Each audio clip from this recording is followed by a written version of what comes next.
Oh, there we go. Hey guys, how's it going? Super excited for tonight's stream.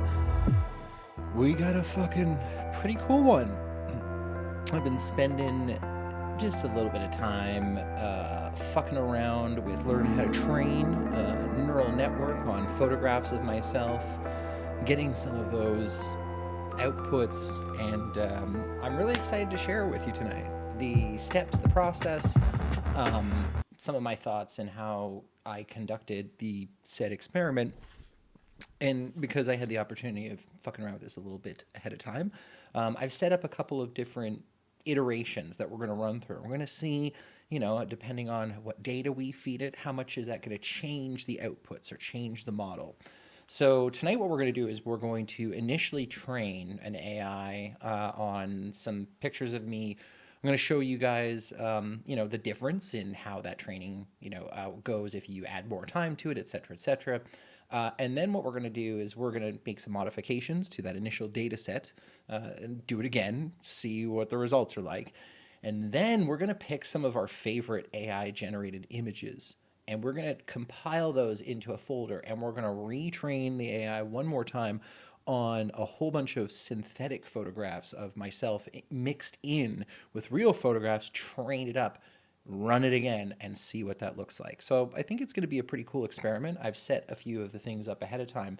But for the sake of like learning and trying to get everyone excited about, machine learning and how easy this stuff is actually to do from home, thanks to an incredible array of computer scientists and brilliant people who make these things available to the world. So we first off would like to give thanks to the authors of these collab notebooks who've done this great work. So yeah, let's fucking dive right into it. And if anyone in the chat has any questions, feel free, please just hit me up. I'd love to pause and answer them as we go here. So how does this all work? How? So Google provides this thing called Collab. And Collab is essentially an environment in which you can run code and run different scripts and stuff in a virtual cloud environment. So a lot of the computing that is required for machine learning uses graphics cards. And if you're at home and let's say you don't have an NVIDIA, a really decent like NVIDIA graphics card, you're almost prohibited from being able to use your own home hardware. For Canadians that would like that reference, but your own hardware at home will kind of be useless for being able to generate AI art because it's a lot of the stuff is coded specifically for specific types of GPUs. So in order to circumvent that, we can use products like this to do it all in the cloud on essentially what are supercomputers. So I've actually paid a little bit of extra money to get access to better GPUs, a ton of compute cycles.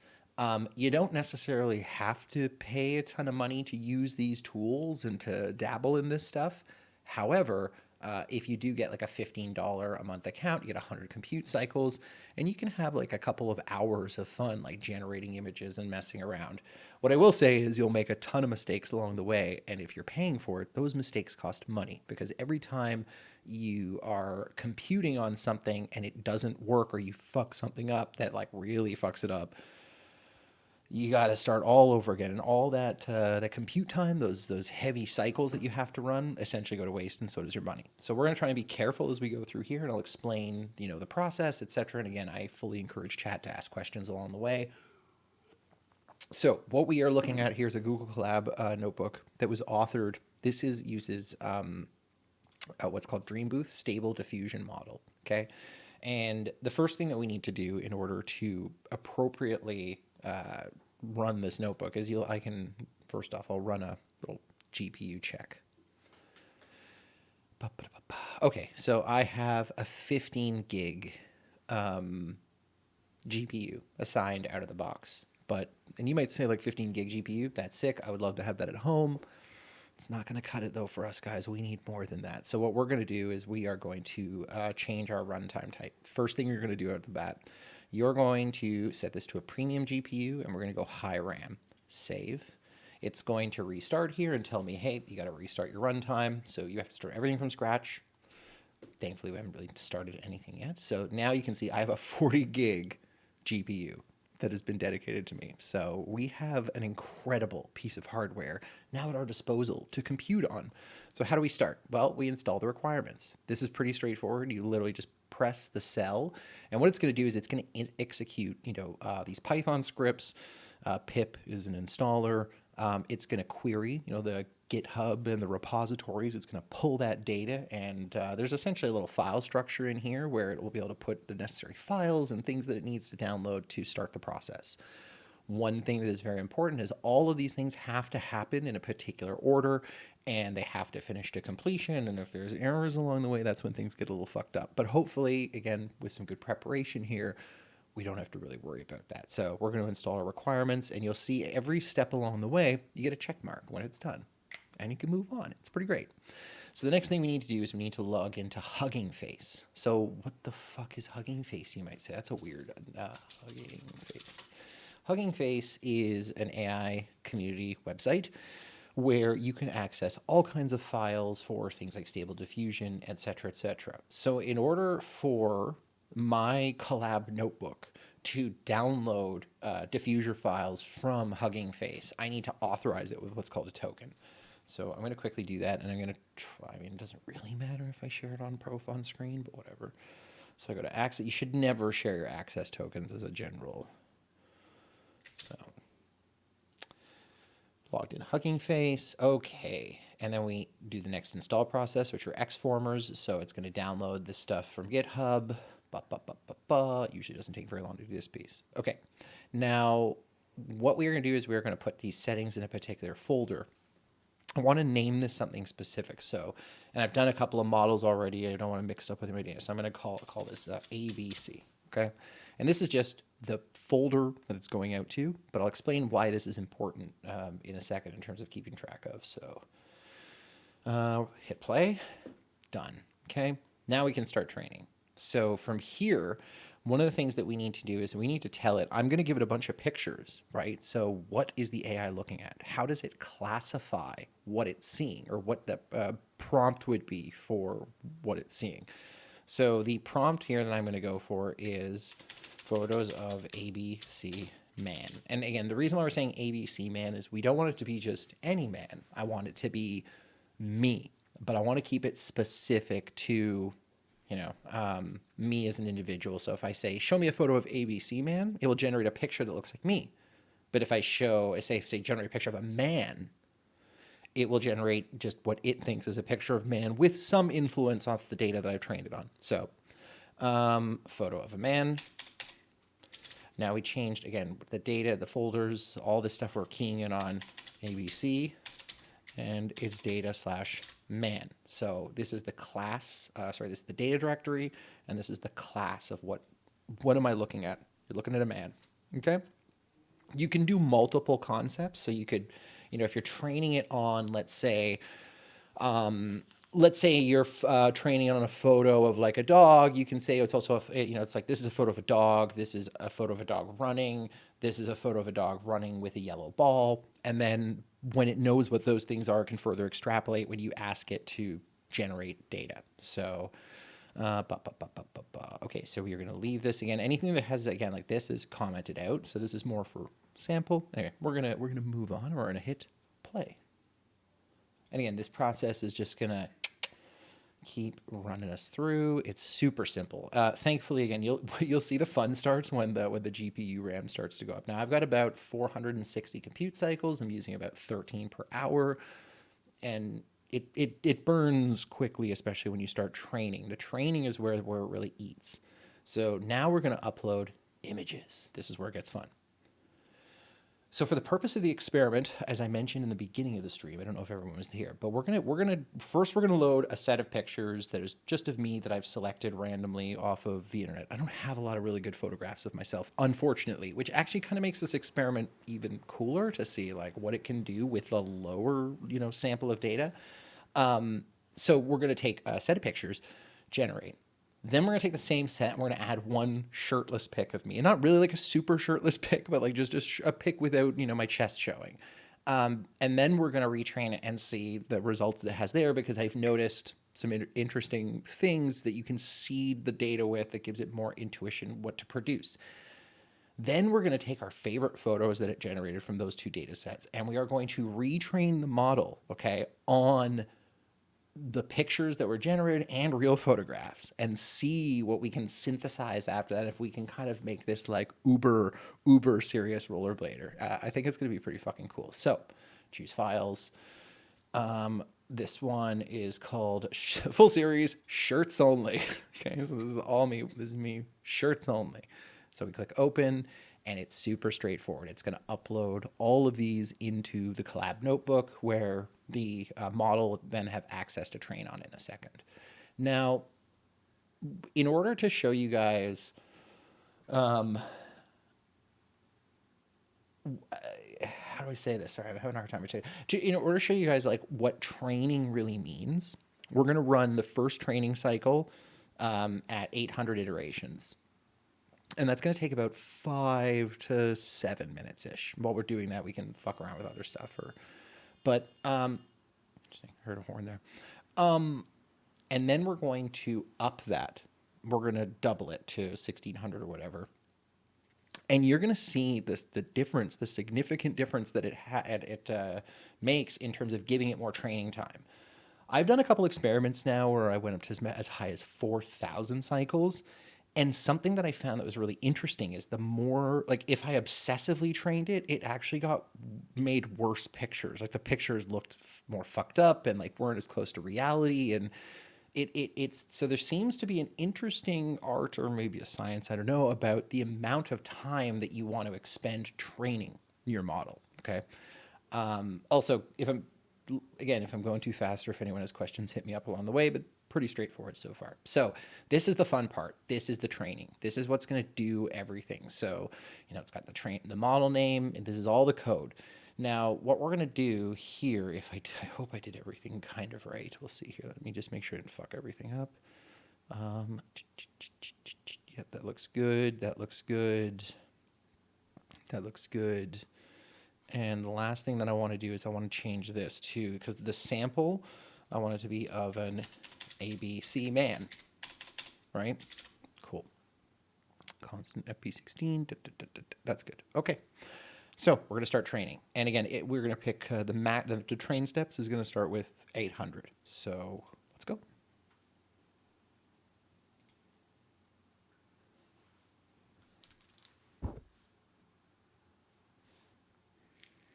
Also, chat, I'm going to be dying for you guys to provide me with some fun prompts. I did collect some from my pals in Discord, which I'm going to be running through. Actually, got to find, what did my buddy... Yes. Okay, he gave me a couple of good ones.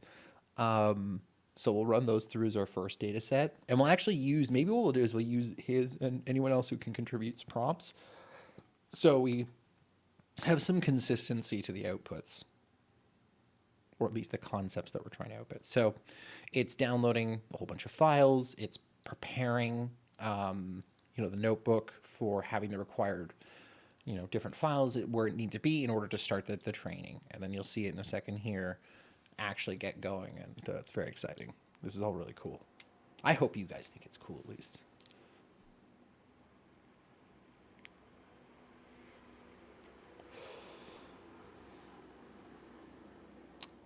And something that is important to note again is that, like, just double check something.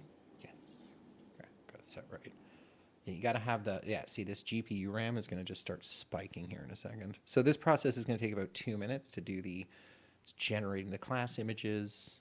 When this is done, it will start doing the actual, like, computing, and then that's that. So while we're waiting for this to run, what's interesting about this collab notebook is that it's going to let us spit out images, but it's pretty basic in terms of the interface and how we can manipulate and blah, blah, blah, blah.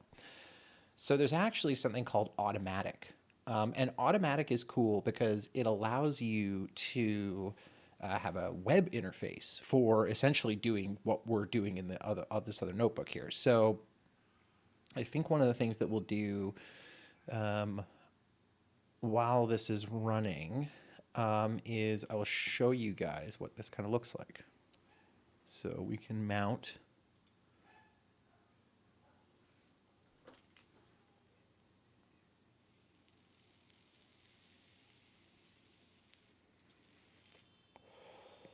Actually, hold on a second. I need to make sure that I do this too.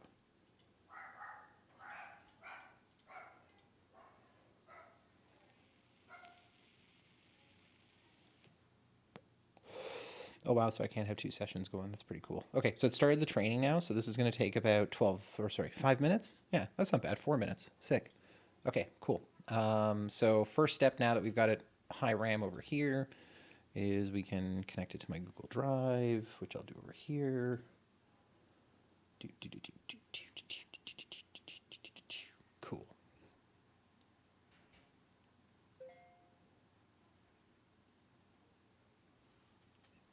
All right, that's done. Now we're going to install the automatic repo.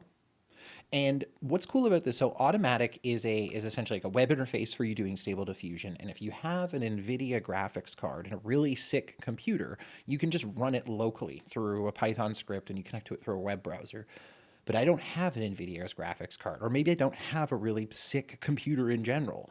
What this allows me to do is run that entire web browser or so that entire server and everything inside of a Collab notebook and then connect to it. So it's pretty sick. It's basically taking all of the load off of your PC and running it up in the cloud. And this is something that we're going to see just an absolute shit ton of is more cloud computing and more, like AI modeling services offered to users in the future. Okay, now we're going to load requirements. We're going to check in on our other things. So it's about 32%. We got about 3 minutes left. Once this is trained up, we'll basically be able to start generating images toot sweet. What you're going to find is they're not going to be great. They're actually going to be kind of scary. Like some of them are going to be weird and like close to reality, but they're not going to be very good.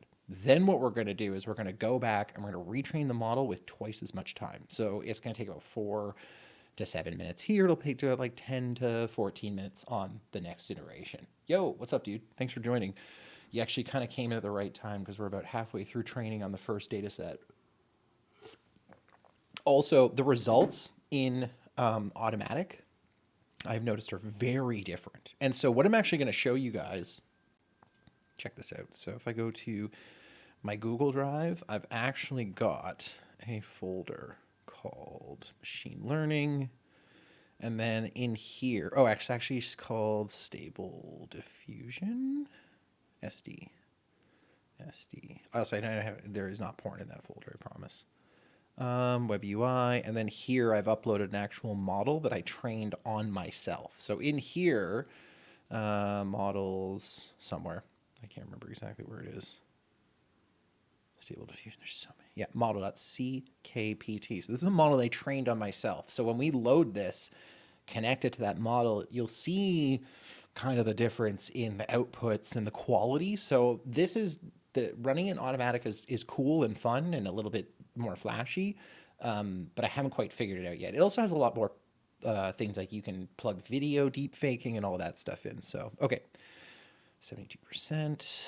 We're good here. So let's start the model download. So this is where essentially I have the ability to say, hey, either use the model from here, or there's a path that I potentially have, or I have a link in my Gmail.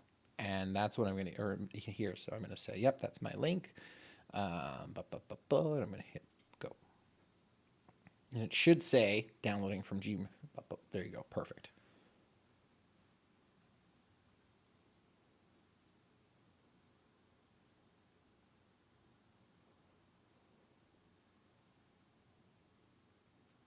Okay. Done. Cool. And now I think we can start it. So this is actually going to start the server in this notebook that will connect to through a web browser. This is almost done training up, and we are pretty close to having some like actual shit here to produce. You can also just use like the default out of the box model. That's where you need a Hugging Face account and it will download it.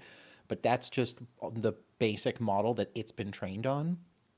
I don't know how many photos that is. And I think, one of the things you can do too is you can train it on other concepts. So you can say, hey, like here's photographs of parties. Like if I wanted to get let's say I wanted to synthesize photos of myself at a Knicks game. I could train it on what like pictures of a Knicks game looks like.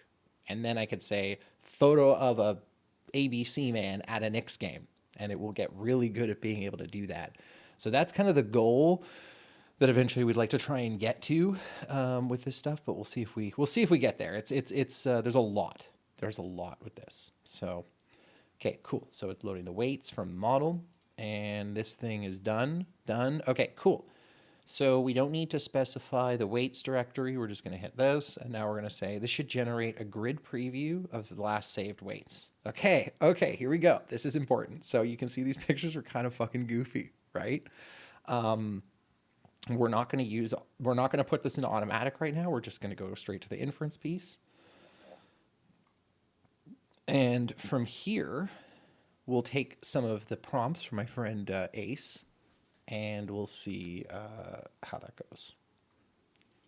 And we'll use similar prompts. Okay, so now what's happening in this notebook over here is we have basically a little Python server that's running, and I can click through to it here. And this is the web interface, and this is running on the model that I trained. Okay, and the way that I can kind of show you the difference is if I type photo of a man. Okay, and I'll hit generate. I also find this one is slower than the other one. Like this Stable Diffusion this Dream Booth is so much faster. Okay, we're going to set a random seed, and then we're going to say photo of ABC man. And this is where we're going to use Mr. DeYoung's prompts here. Or is it? Okay, so I'm going to move this over here. So, photo of a man. That's not really photo of a man. Thanks for giving me no face, you piece of shit. Like, that's a terrible photo. And again, all of this costs money. Every time I'm pressing the button, like I'm burning cash. So please just get it right for me. We're going to do, let's do 5 pictures. And we're going to do 50 steps. Okay, cool. Run it.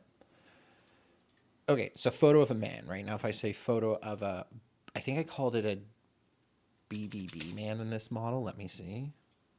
Let's see if it should generate something that kind of looks like me. Yeah, see?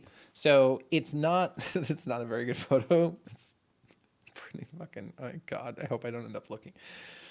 Maybe that's a better photo than I think. I don't know. BB man at a party.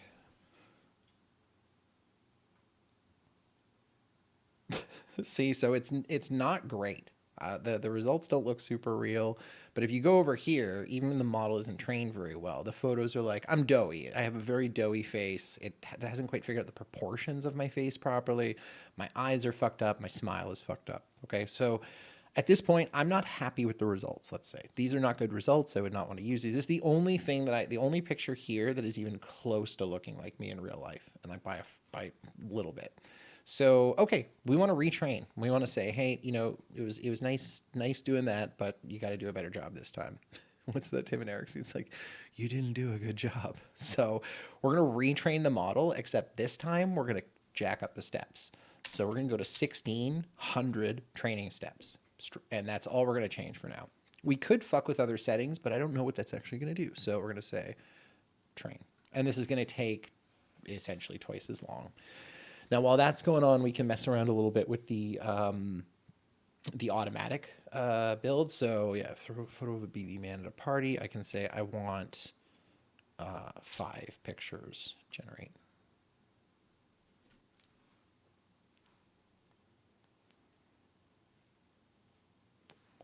Now, another thing that's kind of cool about this interface, these are fucking terrible. So I don't know how, we could also use different sampling methods. So I haven't fucked with all of these, but like, let's just pick a random one out of the bag. We'll DPM2 and see how that works.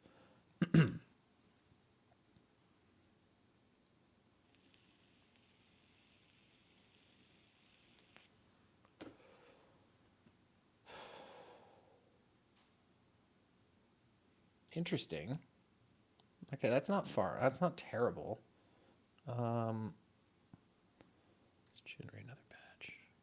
here. How long is this is going at? Cool. So this is going to take about 8 minutes to compile. I'm also not using the best pictures of myself. I mean, they're fine, but pretty funny. So what is kind of cool though about the automatic web interface is you have significant more features. So one of the things you can do, for example, is image to image. Okay, so let's say I wanted to take a picture of me, but I want to say boom here. So prompt is photo of a man on the moon. Generate. Okay, that's weird. It's not really what I was asking for, but I mean, okay. It's definitely getting some interesting ideas, right? So you can give it photographs and you can use that potentially to quote unquote train it off something. And then there's multitude of different, again, you can change the sampling method that you want, you can change the number of steps that you're doing, et cetera, et cetera. One of the things that gets me kind of excited is there's an extension called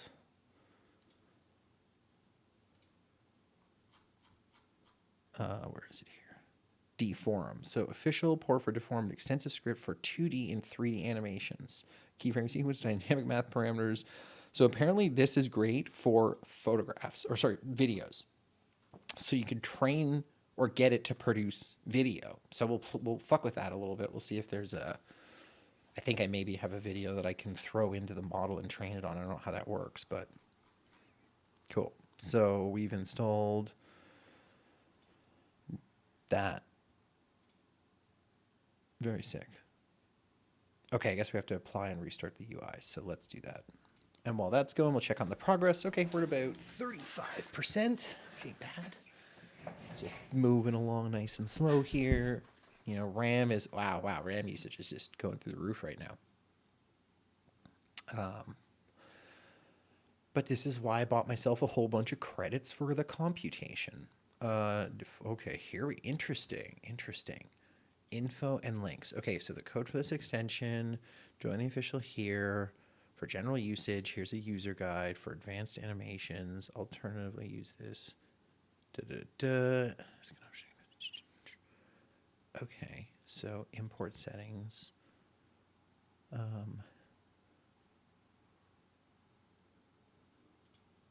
Prompts. Oh, we have to find a video. There's got to be a video on this that can walk us through. Okay, we'll come back to this.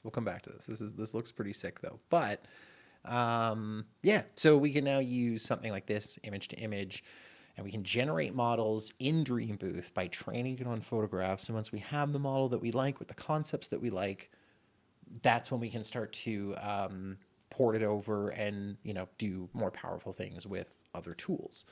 So this is more about like crunching and compiling the data. Although I will say, like, I've been much happier with the results that come out of the Dream Booth Stable Diffusion so far as compared to the automatic. But I haven't quite figured out automatic yet. So let's actually do a little bit of, let's go to YouTube real quick and see if we can find Deforum Stable Diffusion.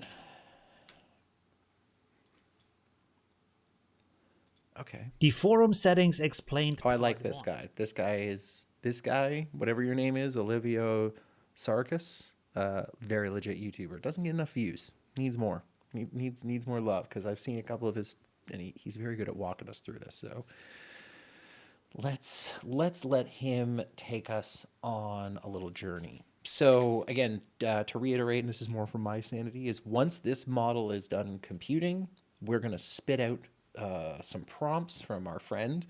We're going to retrain it on another photo to try and like corrupt the data set and see if it fucks it up a little bit.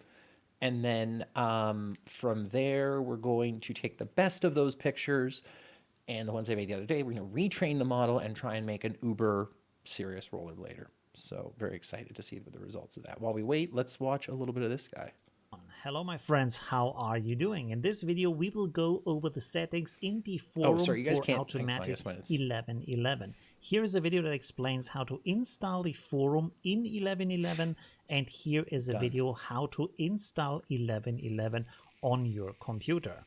Let's get started here with the settings. The first Already thing there, I buddy. want to point out is that it makes a Excuse me. very big difference what kind of model you are using. You can choose it up here. So try out different versions. Also from 1.5, there are 3 different versions. There is the in-paint version, the EMA only version, and then also the PruNet version, which is the larger file. This is also made have for one. Oh, wait. training different images, different models. So try out these different models here from 1.5, but also from 1.4 and other models you can find online to see what kind of results you're getting from that. Okay, so when you are in the forum tab, first of all, up here you have info and links, so you want to check out the links that are provided here. Also included here is an official forum Discord link, so if you have any questions or any problems with the forum, please ask them rather than me, because you will get a lot quicker and probably also better answer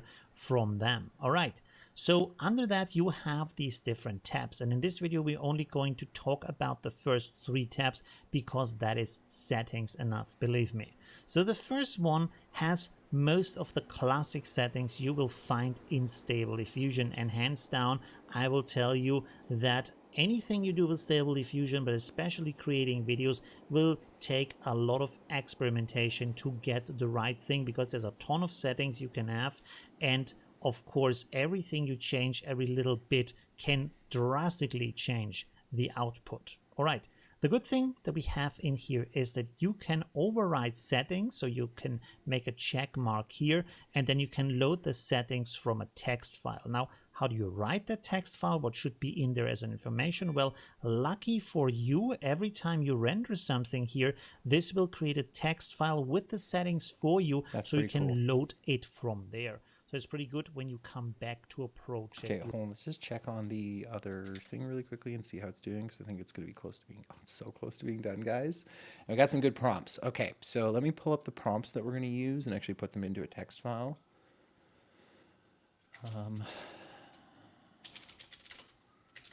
So photo of a man receiving an award, photo with children, talking to a beautiful woman, having a mental breakdown. This is a great gradient of emotions that he gave me to work through. Okay, I'm excited about this. This is going to be fucking sick. And guys, again, if you have any ideas for prompts, if there's something you want to see, throw it in the chat, and I'm more than happy to add it to the list. Okay. We're pretty much at 100% here on our training.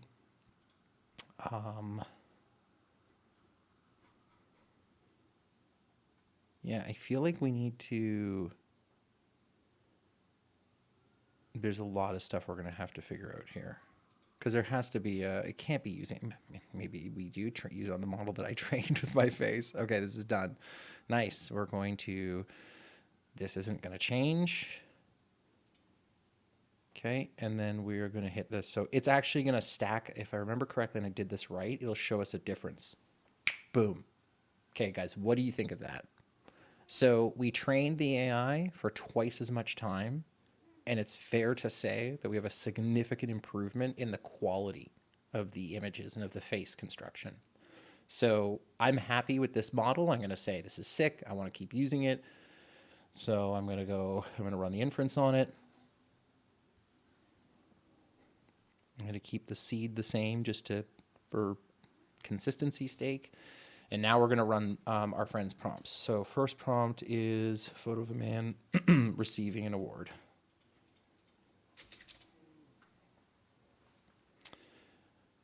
Go.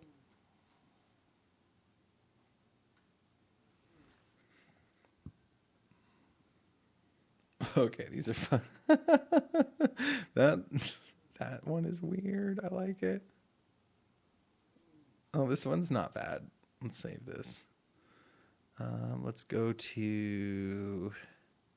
So hold on. Where was I? I was saving all this stuff under a folder called Tech Talk. And we're going to call this one Generations. Whatever. That one's horrible. That one's pretty bad.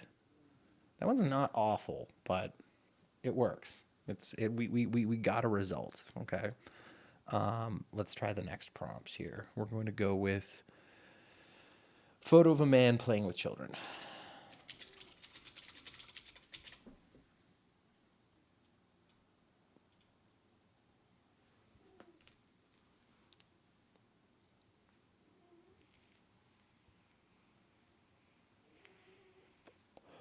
The fuck? That's weird. Okay. That's kind of creepy because the kid's face is melting. I don't really see how this has anything to do with playing with children, but okay, fair enough. Talking to a beautiful woman. Okay.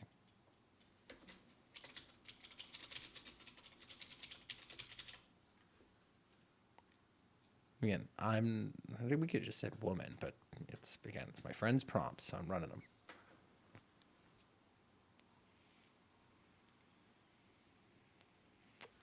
I hope that's not what I look like when I'm talking to a.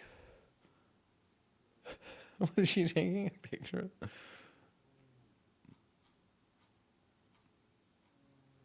Okay, let's run it again. Let's try this again. Now, one of the things too we can do is we can say, hey, it's running 50 steps. We can step that up a little bit and say, hey, think about it a little bit longer before you actually give me an output.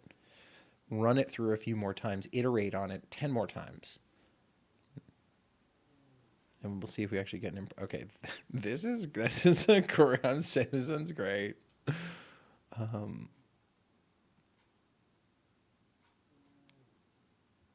man, this is so funny. It's so surreal to see like fake, like not real pictures of your fucking face. You guys, again, I highly recommend trying this sometimes. It is a lot of fun.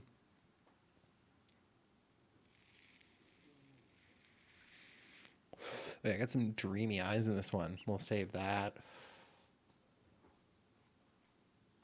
My, that one's bad. Interesting. Interesting. Okay, next prompt. Next prompt, please. What do we got? Having a mental breakdown. I don't know if it's gonna know what that is. We'll see.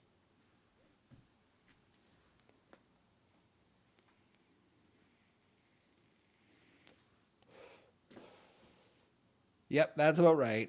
That sounds about right. Just look at my.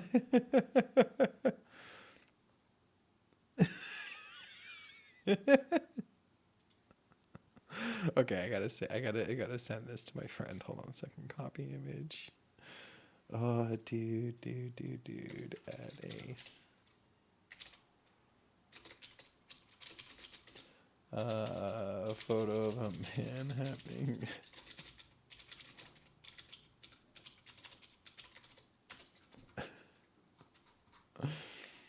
That one's good. Okay, let's try it again. Let's run it through. It's so nice to have just a shit ton of like computing cycles too and not have to worry about that. Two phones? Do I have like fucking shit in my beard? Yeah, of course. This is meant. My hand is in my face. Okay, these are pretty good. These are great. Okay, so let's again we want to have a little bit of fun with this. So what we're going to do is we're going to rerun.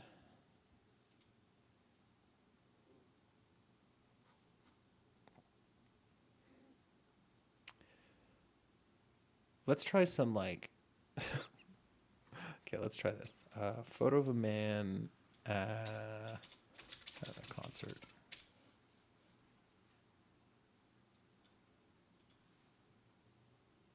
Yo, how's it going, dude? Good to see you. We're just getting into the weeds a little bit here. So trained up the model, getting some interesting results so far. I was saying to folks that we could train it a little bit longer, but those end up having like a degree of diminishing returns. Trying to think of one of I want to come up with good photographs for a fake dating profile that I'm going to create. And I'm going to put on the profile like this isn't like none of these pictures are real. I generated these in AI. But what we're going to do is we're going to try and generate a couple of interesting photos. Basket at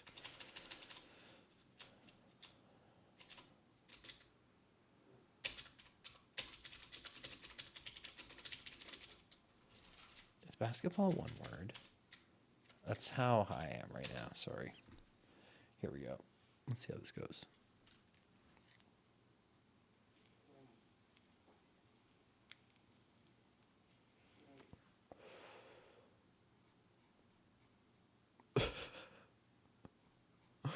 Wow.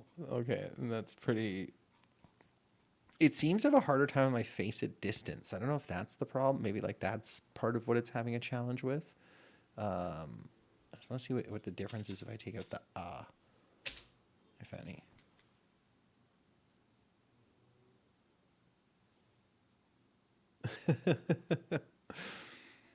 Yeah, I think sentience is quite a ways away. I'm way less worried about sentience, and I'm way more worried about some of the products being used in like ways that are just gonna fuck with us. Of on the stock exchange floor.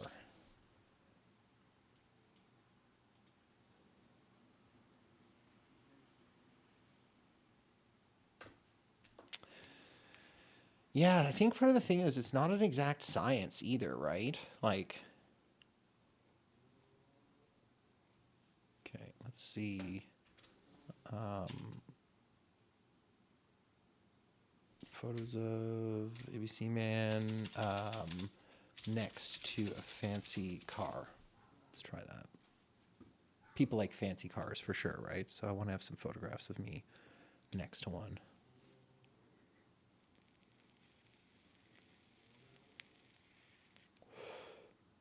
Okay, so that's not far off. We're actually gonna see if my face is fucked up in that one. But let's grab that. We're mostly gonna grab that for. So we're gonna put that in generations. Cool. Let's run it again. Also, still taking prompts, guys. If you guys have any ideas of prompts that you want to see, um, oh well, ChatGPT. Like, so I have a couple. I have many thoughts on ChatGPT. Number one, they're offering it for free because they're basically getting a free beta test out of all these people. They're getting an enormous amount of data. They're getting a variety of people interacting with it. It's going to help them improve the product like significantly over time. Wow, some of these are bad. They are going to start charging for it. There is no question. All of these tools eventually are going to start costing money to a degree. What you're going to find is that, in the next 10 years, not 10 years, like 5 years, what you'll do is you'll pay Google, much like you do for your, excuse me one sec,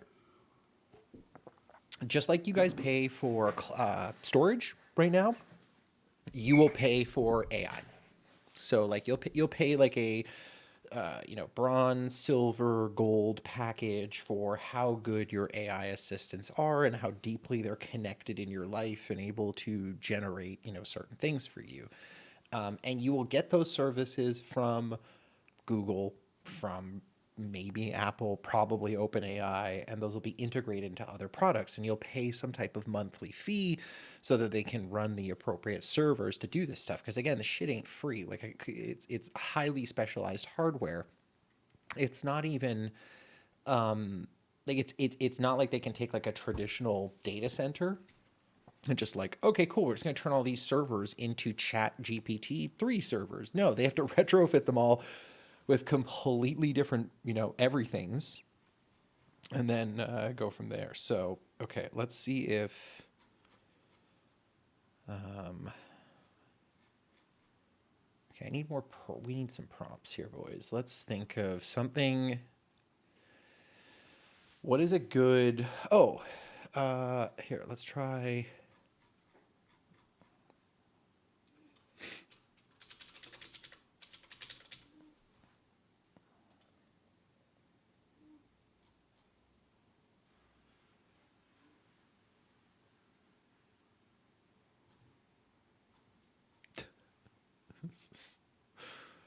Oh, this is great. Okay, let's say let's say on a skateboard. And then like the other thing that's interesting about ChatGPT though is like it is going to change the way we interface with computers. Like that will be the death of the keyboard. That will be finally like the replacement for things like keyboards and mice, where we may be able to actually interface with most of our devices, similar how they do on Star Trek. Having a computer that you talk to, it knows you as an individual. It's learned from its conversations with you. It has access to all of your data, and essentially, like okay, I don't want to body shame. I don't know, but I've lost some weight. I'm not that big. AI, like I'm a bit. Yeah, I don't know why you're making all these frumpy pictures of me. These weird. Like I love what it thinks a skateboard is. That's pretty great. Okay, we'll say play. Let's say photo of ABC Man playing a concert. What's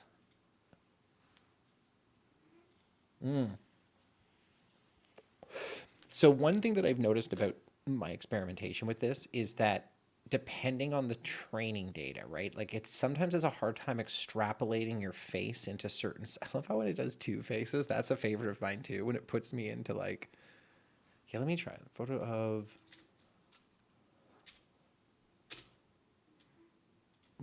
an AB. I want to see if this qualifier changes what it thinks I'm looking for. A little bit. That's closer to what I wanted. Um, oh, sorry. Yeah. So, photo of ABC Man um, riding a white stallion.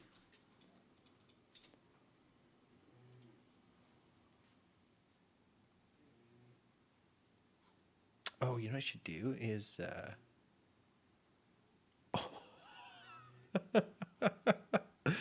so see, it has a hard time like positioning my face. It's using other photos that it's been trained on. Obviously, I love how like I don't know how my legs are supposed to be working there, but it has a hard time, right? Like figuring out perfectly how to put it. So this might be something that could get solved by giving it more time to train. I don't know. Let's run this again. I like this one, and then I want to try providing a little bit something a bit more specific. Oh, you know what would be sick? Hold on. Okay. I'm so goofy. It's so goofy. The teeth is so goofy. Okay, let's try this. Photos of ABC Man at the Met Gala. Wonder if it knows what the Met Gala even is. We're gonna find out.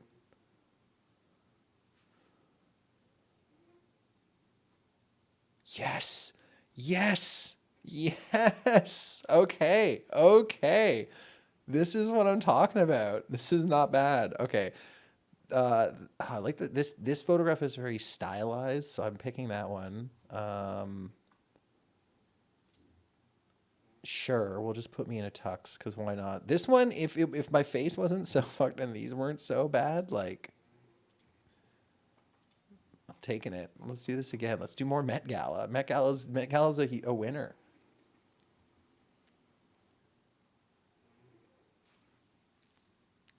The only tell is that I'm not wearing an absolutely ridiculous outfit. Okay, that's a sick picture. That's a great photograph. I'm keeping that one for sure. Yep. Nope. Nope.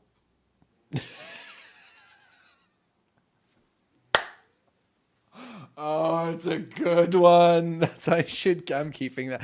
Like, I'm not going to use that to train the model, but I'm definitely keeping that one. And the nice thing about having it on video too is I can always snip it later. Okay, we got to keep this one's producing like good results. I do want to try another award ceremony. Let's see if I can like make it look like I'm some kind of. Okay, this one's good. This one's great. Sure. Okay, let's try at the Oscars. Yo, what's up, man? Good to see you. We are having some interesting fun here. Man at the Oscars.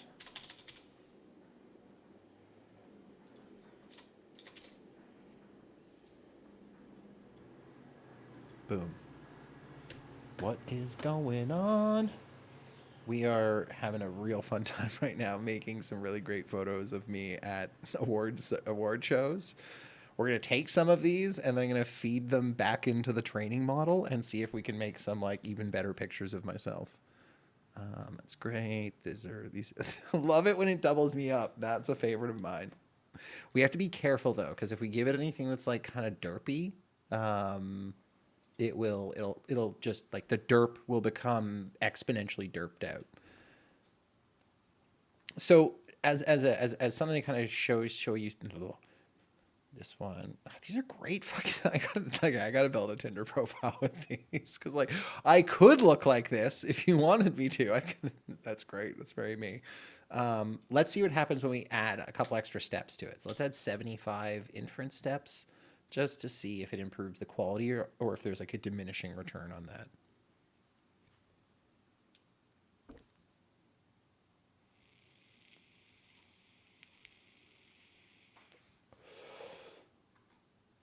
Decent. Okay. I need another type prompt. I need something like another activity, um, something that's like not hunting, like not something that's objectionable. Um,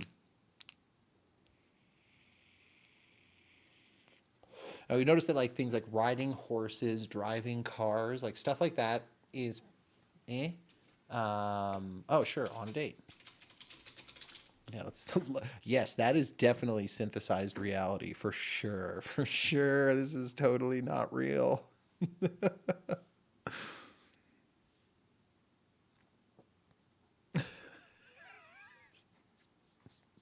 I love. Okay, that's great. It's just picture. It thinks that all we do on dates is take pictures of our food, which is oh ABC man. Sorry. Oh, man on a date. I fucked that up. I fucked that up.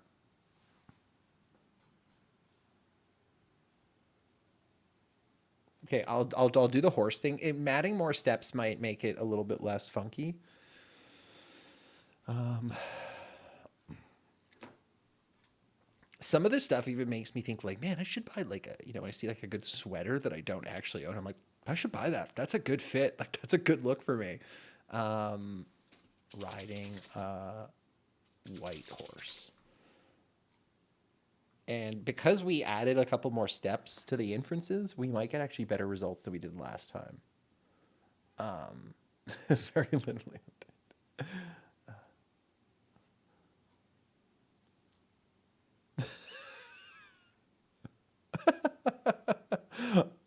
Did I? Oh, I fucked up the man. Maybe see man riding a white horse. There we go. I knew there was something that I fucked up.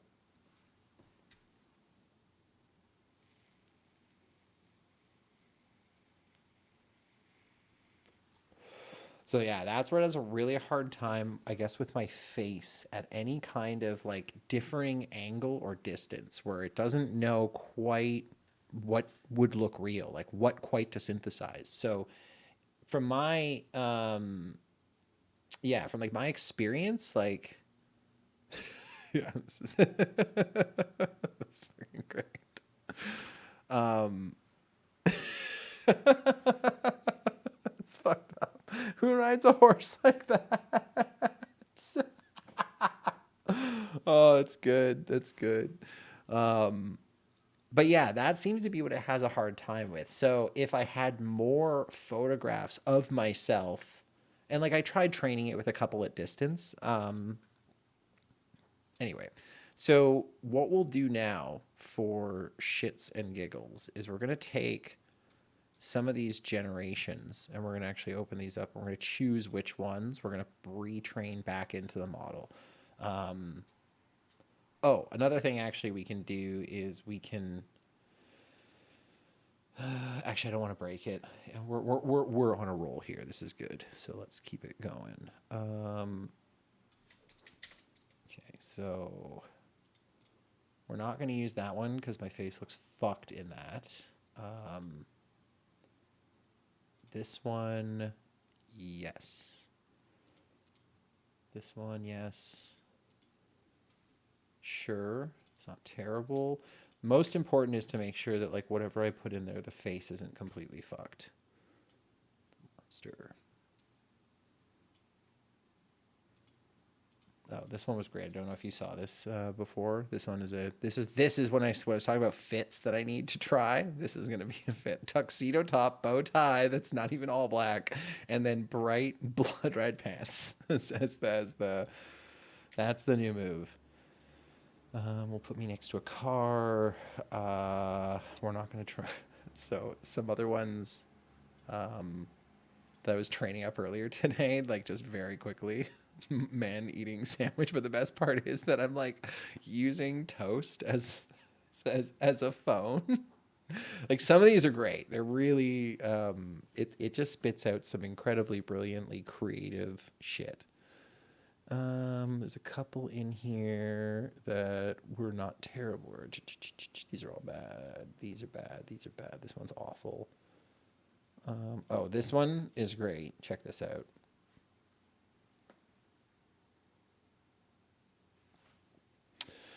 Oh yeah, I mean even like that's the other thing too is with Chat GPT, you'll just be able to say like, "Hey, can you show me like just random photos of me wearing different clothes, or can you dress me like Donald Glover?" And it will be able to look at like what Donald Glover's like current fit is and be like, "Okay, I think this is what you're looking for." Okay, I think that's all the ones that I want, and we're gonna call that the monster because we're gonna retrain the model now with some of these synthetic images that I find flattering. And we're gonna mix those with reality. So we're gonna take all the same pictures that we used in the original training, we're gonna copy these, okay? And we're gonna put those into the folder called the monster, and we're gonna retrain the AI. We're gonna see what that looks like, all right? So if I remember correctly, we don't necessarily need to start from complete scratch. We can actually come back here and say re-upload the monster. Cool.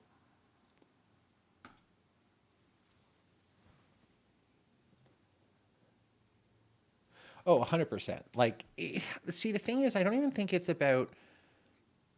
Um, I want I want to be cognizant that AI will be incredibly disruptive to a lot of things. I think we are not going to have as difficult of a time adapting to it as we necessarily think when those things come. Like there will be those for sure, like initial disruptions, but people will still find some type of a niche in terms of delivering those services or like especially like there's still like something that's becoming incredibly evident to me as I learn more about this is that there is a degree of fine tuning, right? You still have to like the AI can spit out some random shit, but if you don't know how to either like train it on what you want or have someone who can kind of curve the model and help it generate things that are going to be closer to your needs, it can be a little bit of a daunting process, right? Like you're just kind of stabbing in the dark and like trying different things randomly, whereas you might have someone who's it's kind of like any tool. Like what will happen is people who are designers today that use really fancy applications, like they can take pictures of rooms and they can mock them up in like 3D modeling programs and play around with stuff.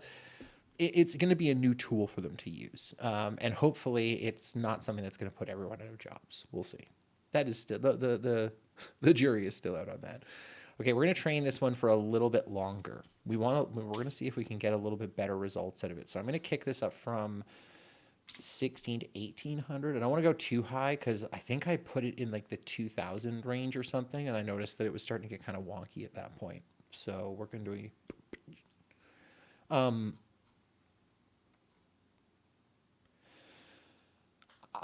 think, sorry, I think that the frontiers that this stuff is going to open up for people in terms of our ability to express ourselves, to be able to communicate more efficiently, to be able to break down barriers between different social stratas. Like, I think there's an enormous benefit to these technologies. Now, they kind of need to be democratized in order for that vision to come true. And there are some organizations that are definitely making sure, like, one of the things that's incredible is what we are doing right now. Some brilliant human being, I can't remember their name, they put all this together. They spent their free time building these incredible notebooks and these incredible repositories so we can basically just, as script kiddies, click through and have fun with it. Sorry, I don't know where I was going with that thought now. There is a there is an enormous amount of like effort that has to go into, first of all, like developing these tools, and they're also very special purpose right now. So yeah, we have stable image diffusion, we have things like video generation. However, Dolly is the first one that has been able to meld that stable diffusion with like a chat GPT capability, right? Where it can essentially understand subjects better, understand context better, and generate better results, right? I'm very interested to see as these tools again get better and better and more powerful, what type of opportunities are going to open up for us to use them. Like, I can't tell you. Like, I guess I'm a little bit of an optimist, but like I get so excited for the children of tomorrow. Like me as a kid who had big dreams of like writing screenplays or having movie ideas or stuff. The fucking possibility of being able to just like talk to a computer and say like, can you make me, like, can you make, I have this scene in my head, like a starship is floating through the universe, it's being attacked by blah blah blah, and then just having something be able to create that for you and at least give you a first iteration of your idea. It's an incredibly powerful thing. And when you apply that, whether it's okay, so just to refocus this while we're for this go, one thing that I think is so incredibly short-sighted is you have all the in the news right now. I've seen a ton of articles about, oh, this school is banning chat GPT, and this it's banning it here, we need to make sure it's not used for homework. Guys, you're missing the fucking point. You have the most powerful education tool at your fingertips. You literally have a conversational AI that we could start plugging in. And again, you can build this for educational institutions where, it's supposed to have certain types of conversations and steer them in a certain way. But imagine a child being able to engage with a chatbot and be able to ask it questions that it can speak in their language, it knows their interests, it's able to articulate things by analyzing how their homework is being done and blah, blah, blah. Like, that to me is going to change the way that children learn. They're able to ask something questions and it explains that to a way that a teacher maybe can't or can assist a teacher even, right? So I think we need to be a little bit more excited about the opportunities that these things have and hopefully a little bit less pessimistic. Like, I understand there's going to definitely be, disruptions in terms of the way art and things are generated, but just as much as, there's a thriving industry for human made products, handmade. And there's that's still going to exist for artists and for people who produce music and all these other things. Like, there will be a pushback from people. It's like, no, I don't want that fucking like AI generated slop. Like, I want to know that a real person made this. I want to know that I'm supporting a particular individual or whatever. So I just caution everyone who's jumping into the fray of, thinking about these tools as being a negative thing, to have an open mind to the possibilities and like the true possibilities that this stuff could have. Like, even if it comes to like, accessibility for people who have a hard time. Even imagine you have a social anxiety disorder and you can't talk to people, like you get just absolute panic attacks. Being able to have a conversational AI bring you out of that, right? Or imagine you have like a parent who is suffering from like dementia or Alzheimer's, and being able to have a conversational AI chatbot that keeps them engaged and talks to them and like doesn't give a shit when they say the same thing for the 500th time. And as far as they know, there's like, oh, there's the, yeah, the radio, you know, this thing is talking to me, it's engaging with me. So this is what I'm saying is think big, people. Like think about the incredible frontier, like translation. We are 5-10 years away from having like universal translation, real time, being able to go to any country in the world, hold your phone up to your head, have people speak, and hear whatever the fuck they're saying in perfect whatever your language is. Okay, so these are the types of things that we hopefully have to look forward to as we develop these tools.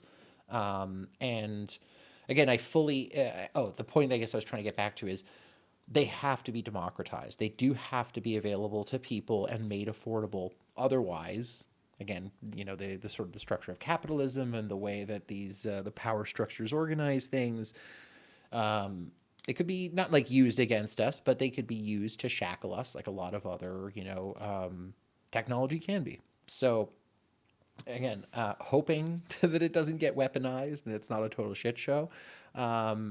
But yeah, I like to think about the super incredible, exciting things. And when you look at AI research, this is what a lot of people are working on. You know, they're working on these really fucking just absolutely incredible passion projects and then making it publicly available to people. So yes, maybe I still love this picture, guys, sorry, chat GPT-3 will not be free forever, but there will probably be other companies that will democratize something very similar and make them available. There will be like the Wikipedias of AI, you know, who are like, hey, we want to make sure that everyone has access to this technology or has the ability to leverage it in certain ways. So I think what we all need to do as like citizens is understand AI and machine learning, how companies and governments and et cetera are using it, and really have some literacy around its capabilities so that we as citizens can vote for, you know, the right people who are going to make sure that we do the right things with it, and that we, you know, whether it's the pursuit of artificial general intelligence, like there's an enormous amount of ethical implications behind that. We need to make sure that, you know, we have rules and shit in place for that. So anyway, we've got about 2 minutes and 30 seconds until this model is up and running. For those of you who are just joining the chat, I was showing how we've got a web interface set up as well for something very, very similar. The results aren't necessarily as good, and I haven't quite figured out why that is, whether it's not just like the model that it's using or whether it's the way that I trained it.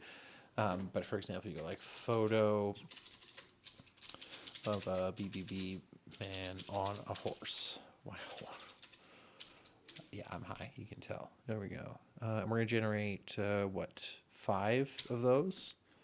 And we'll do 50 sampling steps and generate. Again, this is all running in the cloud. This isn't even running on my computer. It's running in the background in this collab notebook that I set up earlier, which is super easy. And I'll put all the links in the chat for everyone actually, because it's fucking sick. So that is the automatic, and this is the stable diffusion. We'll call it Dream Booth. Boom. 85%. I'm excited. I think this could be cool. This could be interesting to see what it spits out. It's either going to get like better, and I'll be able to get some more interesting pictures of myself, or it's going to get way worse. We'll see. But I'm excited. Let's check something here.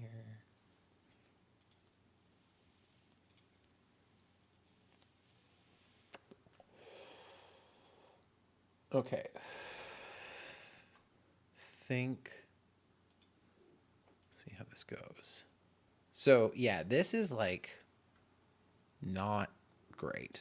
I think if I change it to different sampling types, it might get a little bit better.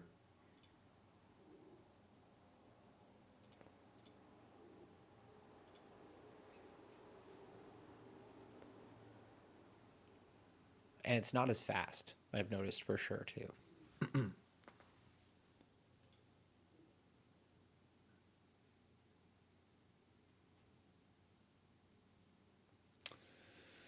wonder if part of it is because in this notebook, um, I don't have any of the data, like any of the photos, like none of the data that it was trained on, essentially. Or are they? Anyway. Oh, sorry. I see. Okay. Yeah, never mind. Close this. Hmm. Oh, I think I have to use lowercase for this to work. Okay, and this one is done. Is it done? It's done. Sick. Okay, cool. Save here. And run. And it should compare. This is the kind of cool part, is if it, yeah, it's getting better, I think. Like, still a little fucked up in the eyeballs here, and this is what I noticed when I trained it harder. It has a really hard time with my eyes. It does not like my fucking face. But this is an interesting gradient, right, of the improvement over time. So let's fucking go, boys. We're gonna find girls and MBs. We are going to run the inference.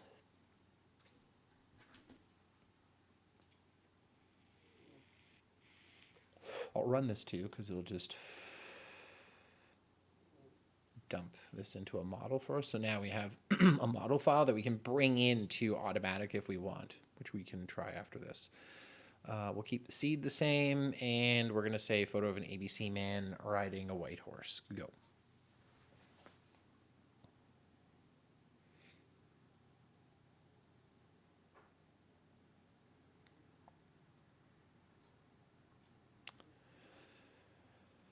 Yeah, it still doesn't know what to do my face at distance, which is clear.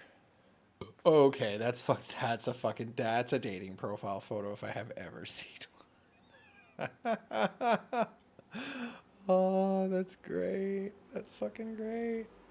Okay, let's do that again. Let's do it again. And then we'll rip through the previous prompts and see if it's gotten any better.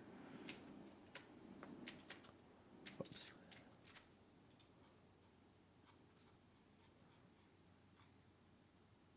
It's like that looks like a boat.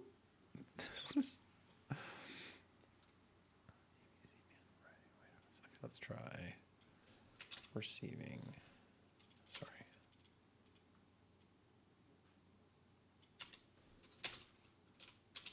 Photos of an ABC man receiving an award.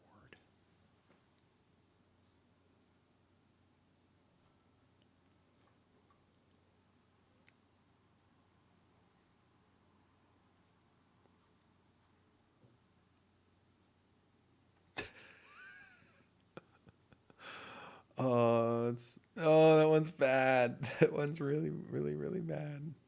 Okay, let's maybe try again. And it'll be interesting to see if the did I excuse me. Okay, this is a good one. This is a good one.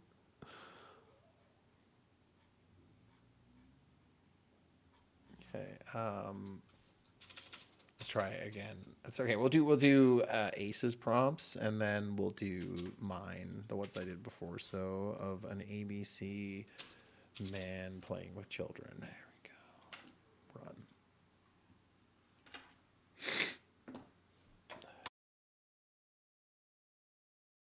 Excuse me.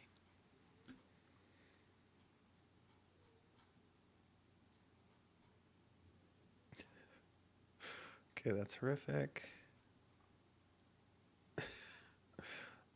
I mean, it's trying. I can totally tell that it's really trying. Let's try that again.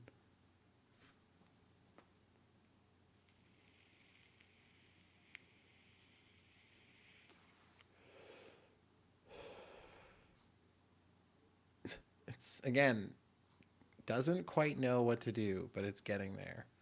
Um,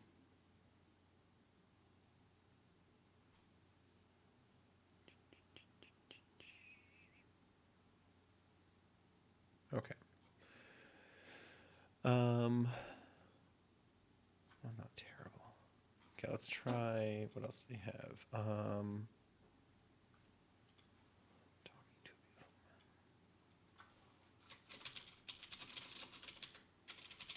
Oh shit! Can't type today. Can't type. Can't spell. Can't do anything.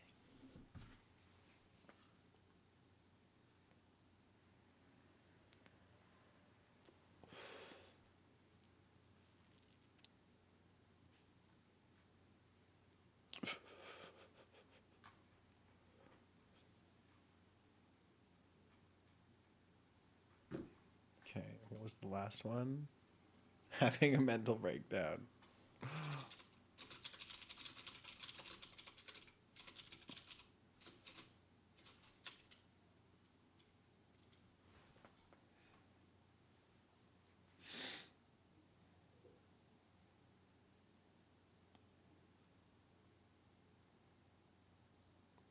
Okay, these are actually much better than before because before they were fucked up. These are good. Okay, I'm saving this one. My brow is so fucked up in that, but I'll take it.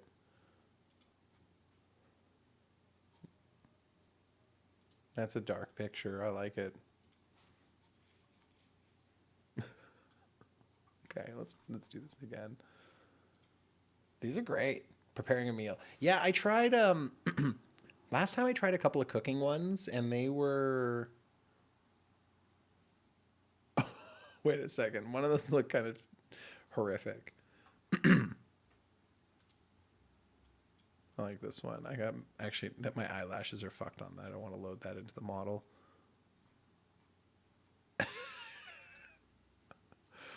Okay, I gotta copy this. Just go into the Discord. Um, good, good one. Okay, let's try. Uh, let's try cooking.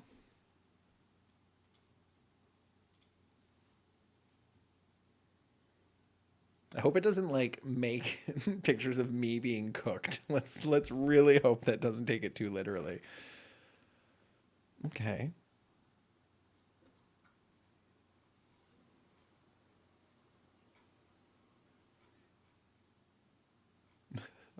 Okay. Let's try this again.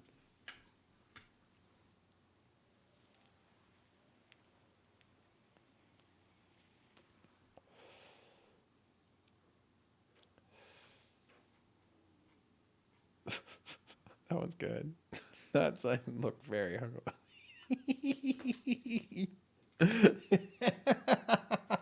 That one's good. Oh man. Just the selfies definitely fuck it up. Like it really because I have so many pictures of just me taking that selfie. It really loves throwing that into the photos. Let's try um, making barbecue. I wonder if it can abstract me into like other characters. So like here, I got an idea. Okay, it kind of gets what I was going for. Interesting. Oh, ABC man making barbecue. That's why I fucked up. Fucking idiot.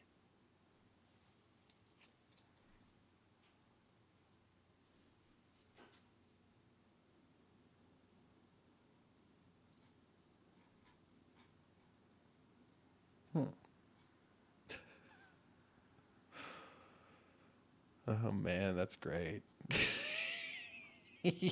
My head in that one is so tiny. Okay, that's good. That's good. Let's try. I want to try ABC Man at the Met Gala.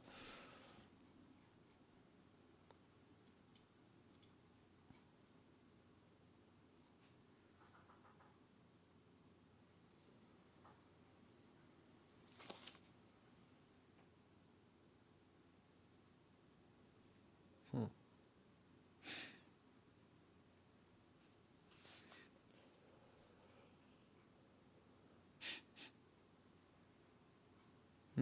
These are all kind of fucked up.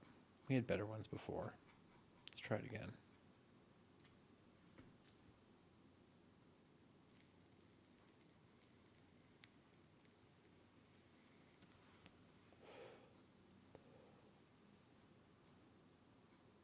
That one's not bad. That one's great. A little bit fucked up on the nose, but not terrible. Okay, what I'm trying to find is some. I love them just behind a bush in the sun.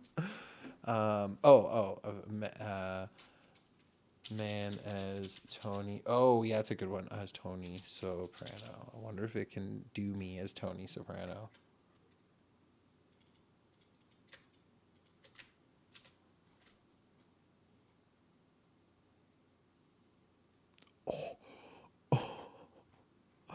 Okay, are you guys seeing what I'm seeing right now? Are you guys seeing what I'm seeing right now? Oh my god. It's good. Okay, let's see a second.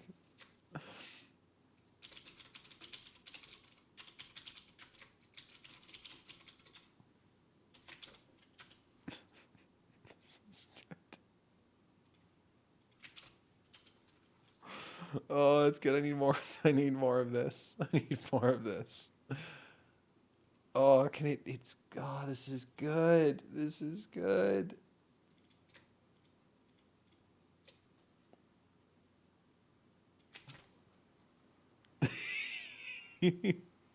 Oh, that's a good one. That one's good. Oh my god. Okay, okay. These are great. These are great. Gotta save this one. I gotta save. Did I save all of these? I hope I did save some of them. Okay, give me another one. Give me another one. This is too good. I'm gonna try the christening a yacht here in a second, but oh, I gotta try one more. Let me try.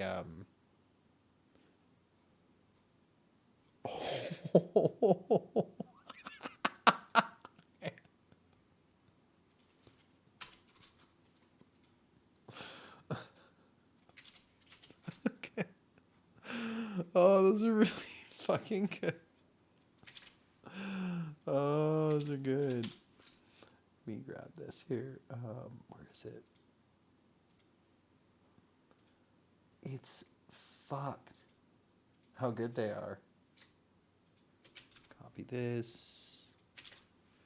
Copy that. Paste this. Okay, I gotta try another celebrity. We gotta try like as our. Hold, I want to get his name right.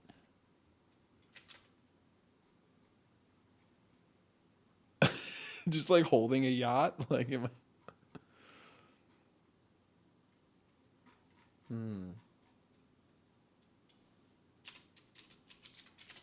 Let's try that.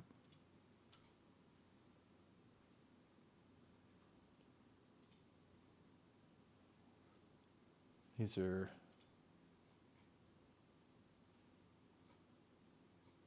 It's kind of get. It's like getting it sort of.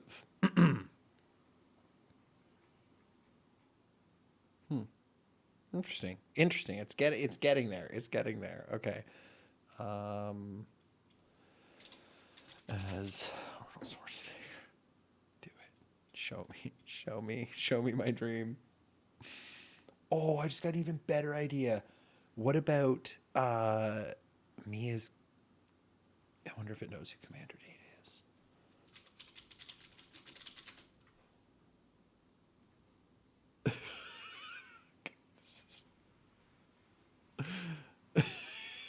It's just a super muscly version of me. Okay, hold on. Let me see as Commander Data.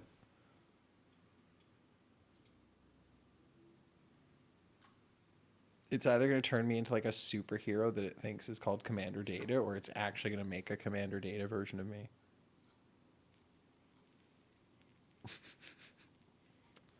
it just put me in Commander as as Data from Star Trek. Let's see if it can pull this off.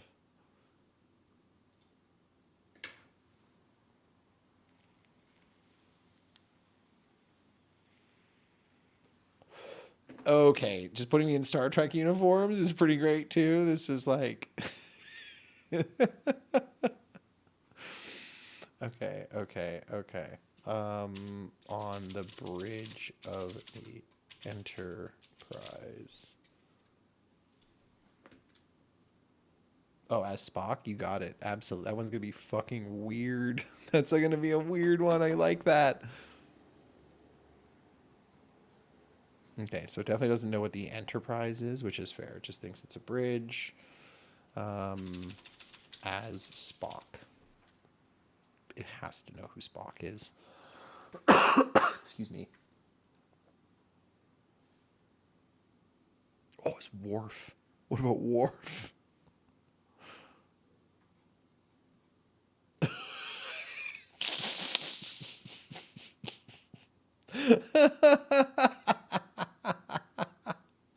Okay. It's fucking hilarious.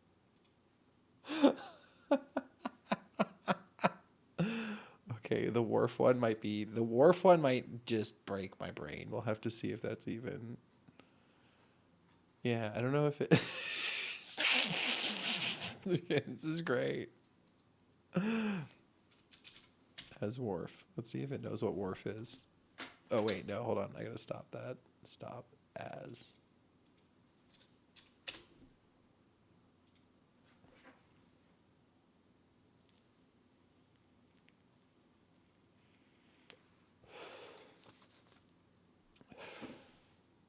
Okay, it doesn't know what. It doesn't seem to know what Worf is. Okay, that's pretty. I don't know what it thinks. Who's this guy? Why are you in my photo? Who are you? Get out of here. Um,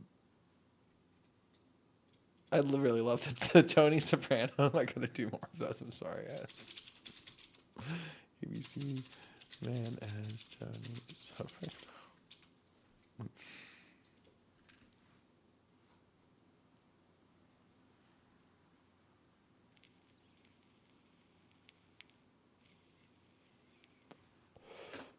Oh wow, that one's fucked up.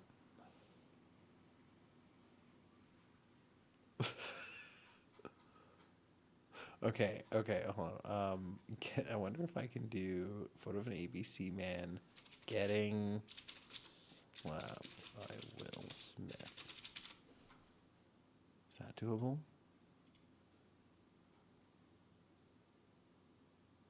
Oh yeah, that's a good idea. See if it can extrapolate into the cartoon realm.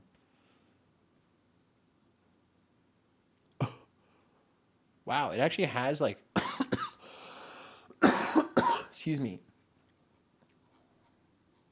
has photos of Will. Oh, okay. Hold on, hold on. Okay. Um, photo of museum with Will Smith. So I can just put pictures of myself with celebrities that I like now. Is that actually a thing? Can I please do that? Oh my god.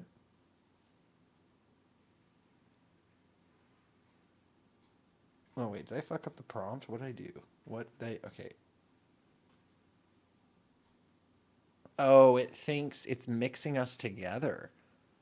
Okay, that's accurate. It's the funniest Will Smith I've ever seen. Okay, okay.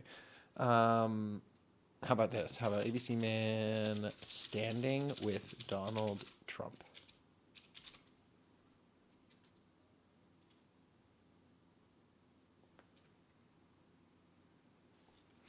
Yeah, I mean, again, if I can get like a decent picture of myself with some like top tier celebrities, oh, I could. Oh my god, I could totally.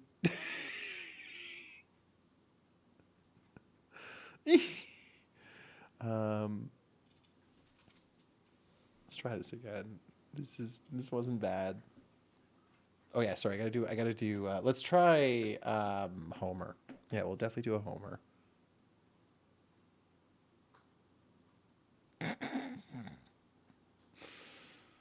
Oh, this is pretty good. What? See that sweater? I would never think to wear a sweater like that until I saw it. I'm like, actually, sweater doesn't look too bad on me. I love that I'm shaking hands with myself, standing with Donald Trump. Okay, as Homer Simpson.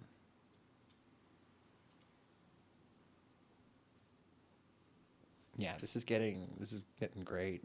So what's cool about this? So we'll experiment a little bit. Hmm.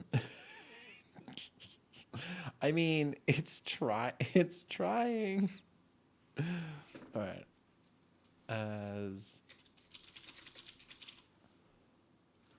Let me just try photo of ABC man as Homer Simpson and see what happens there.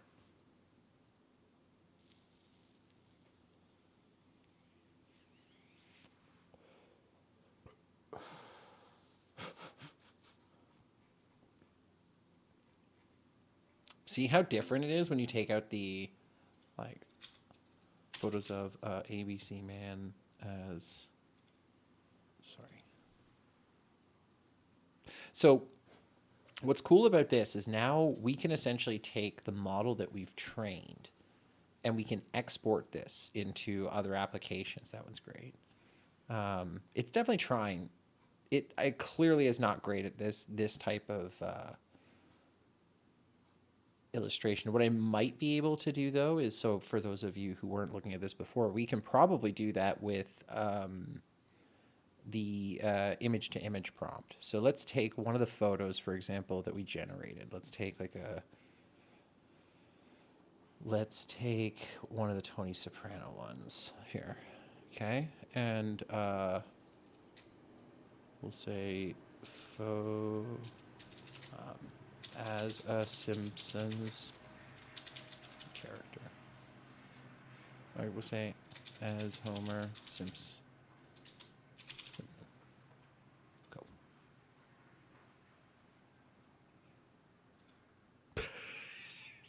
Okay, gotta try harder than that, dude. Let's give it a few more iterations and see if it actually. Oh, oh, okay. That's not like, I mean, it's okay. Let's try a different image. Let's kill this image and let's throw in a more like real looking picture of myself. Um, Actually, let's use a real photo. So we'll go back to shirts only, and we'll take one of these pictures. Take an old one where my hair was still had color in it.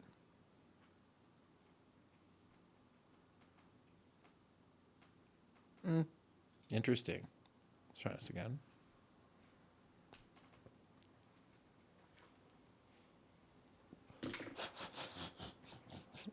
What the fuck? It literally, like, I mean, it took it a little bit too literally. It made like a real version of Homer Simpson as a cartoon character. Sorry.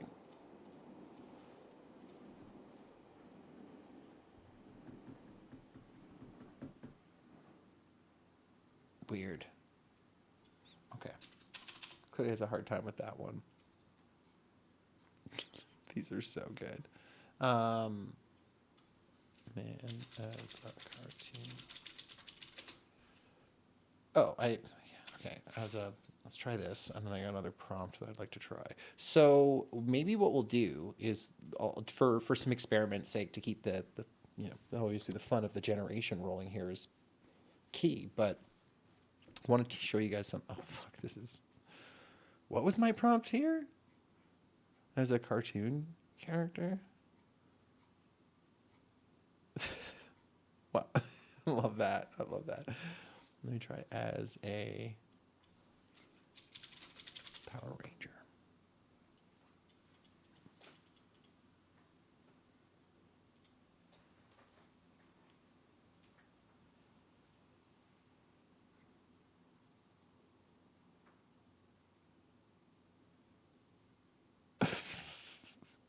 Interesting. I guess because they have masks mostly. That makes sense. Because like one thing I tried was as MF Doom. All caps is how you spell his name.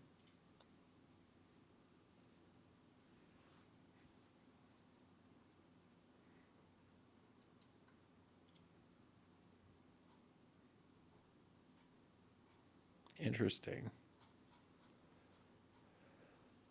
In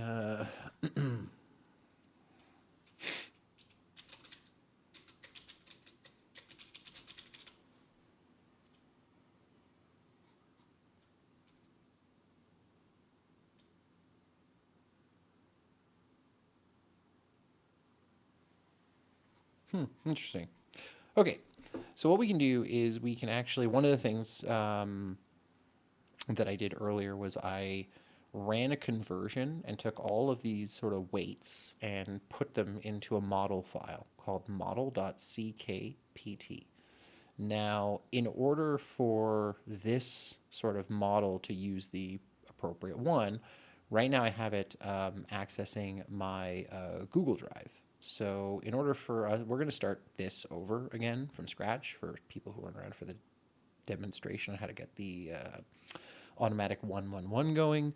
Only takes a few seconds, so it's not a big deal. But first, we have to take the model that we've actually generated, which is under content, stable diffusion, weights, ABC, the number, and then model. So we're looking for stable diffusion weights, ABC, 1800, model.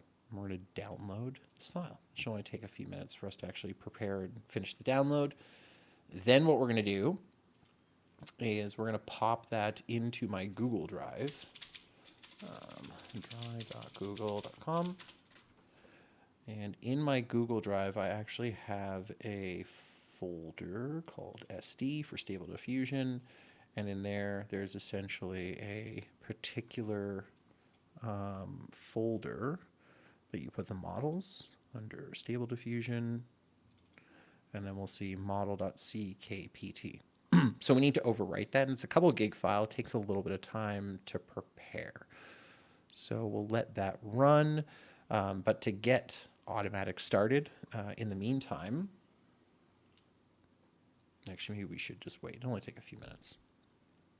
I will say, I don't know why the downloading aspect takes so long in this. Maybe it's because there's to compile it or something first, but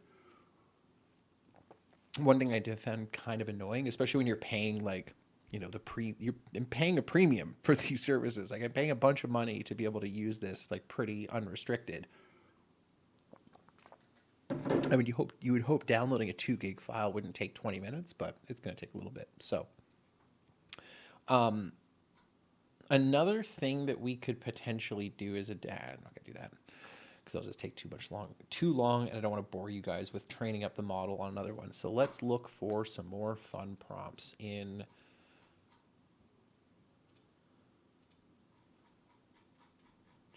Yeah, I already killed this, didn't I? Good. Okay, it's dead.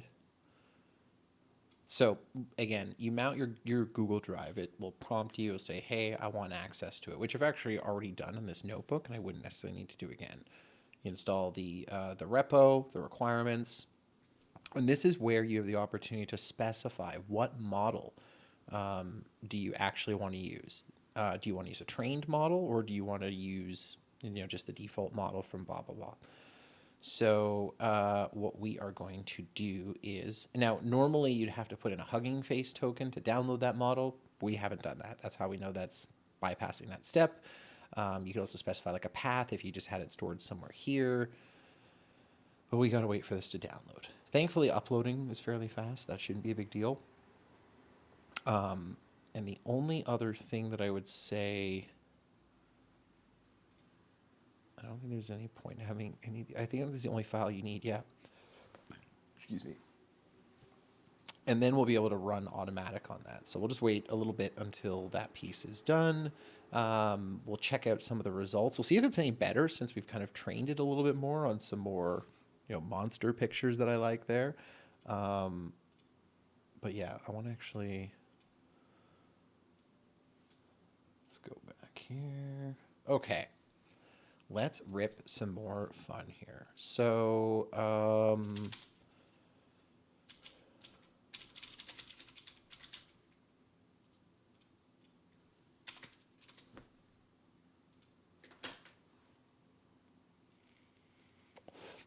one thing that I've heard is apparently incredibly contentious on dating profiles is pictures of you holding a fish. So I'm definitely not going to do that. Um, oh, you know, should do at a party. Oh, I didn't. ABC man at a party.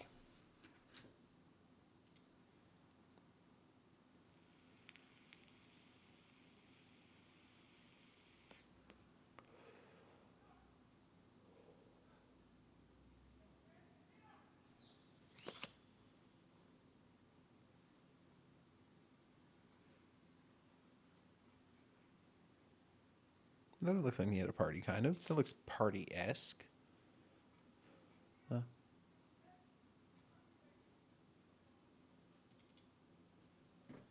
Let's try again here. I can hear someone screaming outside on my balcony. I wonder if there's someone downstairs having fun. Can't be that important. Oh, I like this artsy. This is a good one too. I'm saving this one.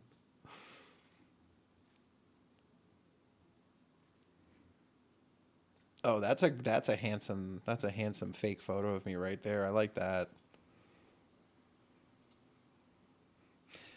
It always fucks up. It always smears. I've noticed it smears out one of my eyes almost always. I guess I must have some like asymmetry to my face that I mean I find to be super subtle, but it just fucking picks up on.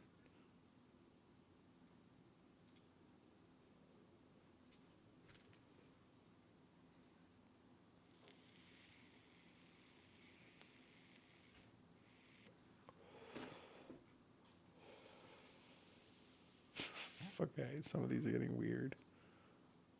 Why are they all in black and white? That would have been a great picture if it again like this eye is just fucked.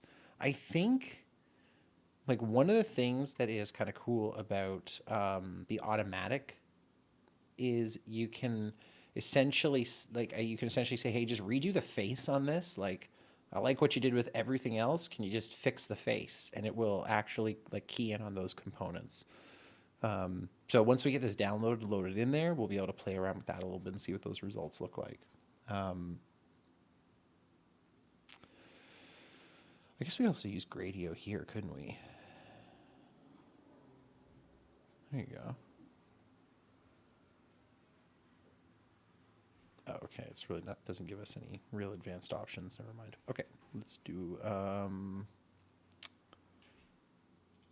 Why are they all in black and white though? I'd like to know.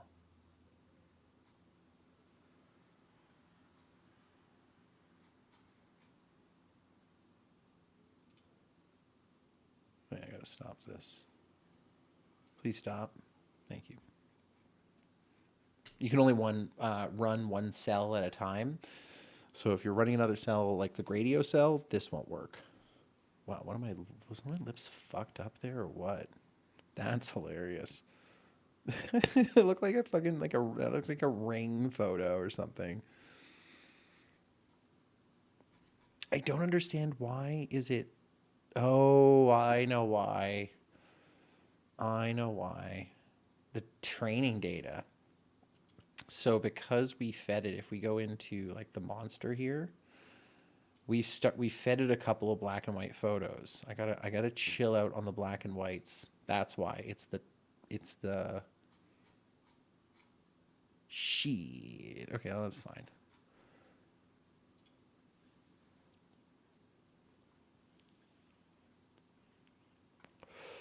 It's funny that it doesn't get that like what a part like none of these I guess some of them are sort of parties.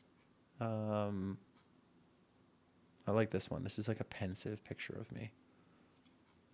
My eyes are fucked. That's hilarious. Again, kind of weird. Not terrible, but okay. Um,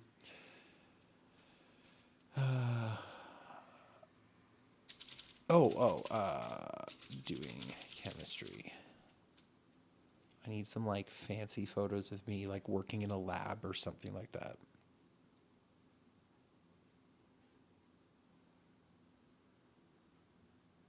Oh, ABC, I need to do man.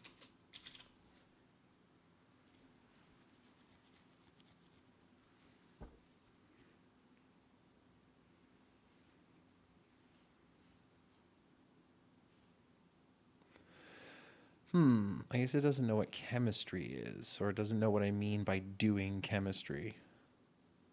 I need a blazer. Fuck. I think I'd look good in a tux too. That's apparent. I think everyone looks good in a tux. Working in a lab.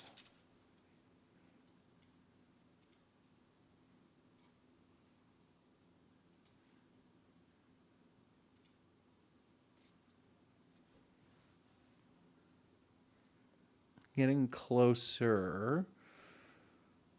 Um,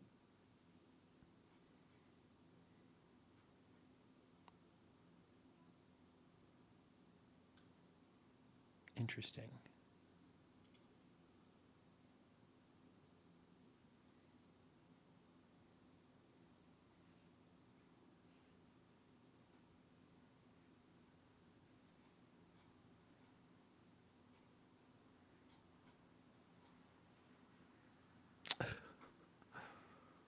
This one's great. This is a very like Walter White-esque um,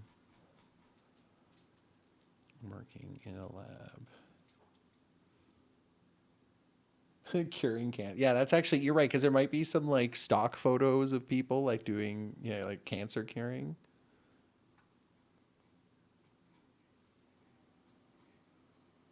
Oh, this one's actually not bad either. I'm wearing like latex gloves. I look like a real scientist doing science.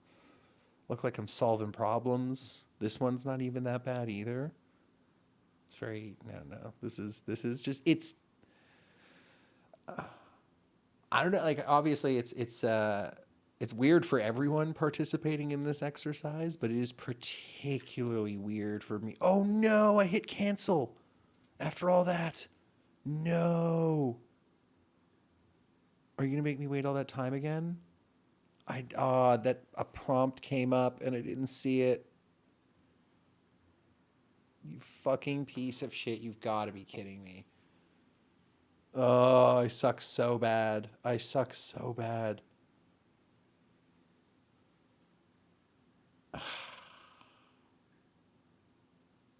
Okay. I just have to pay attention. I have to pay attention next time and not fucking click that button. Um, oh, curing cancer. Curing cancer. Oh, yes. Curing cancer.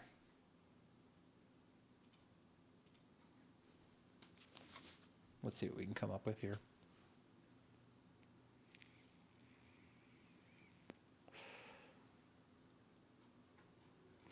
It definitely doesn't know what to do with that one.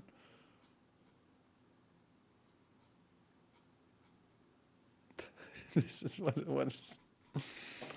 Um, you had another good one. Sorry. Getting high. I wonder if it'll take it literally, like with height, or it'll. Excuse me. Ugh. We'll see here. This is gonna be funny. Yeah. Another thing too is like some things are obviously restricted. So I wonder. Okay, let's try this. Let's try this. Smoking a bong. Let's see if it knows what a bong is.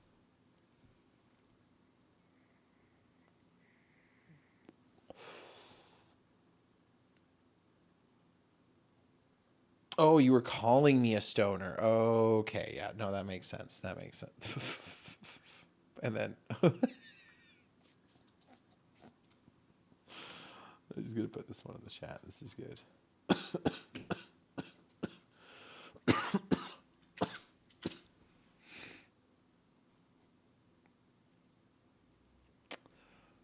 That's actually a fucking good picture. Like, yeah, I'm saving that one. That's going in the generate. Okay, let's try again.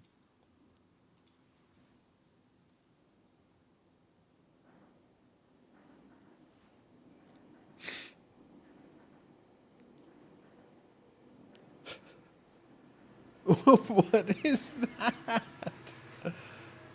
Okay, that one's great. That one's great. But these aren't bongs. These aren't bong. Like it's joints, really. I guess it just thinks smoking. It doesn't know what a bong is, and it's stopping there. Um, what was I? Camping. I want to see what it looks like if I do this.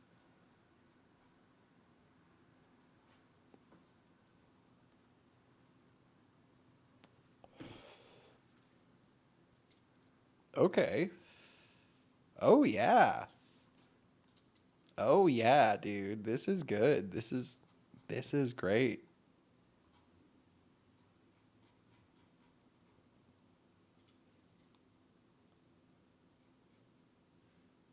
And then okay, we're halfway there with the download. I got to keep an eye on that.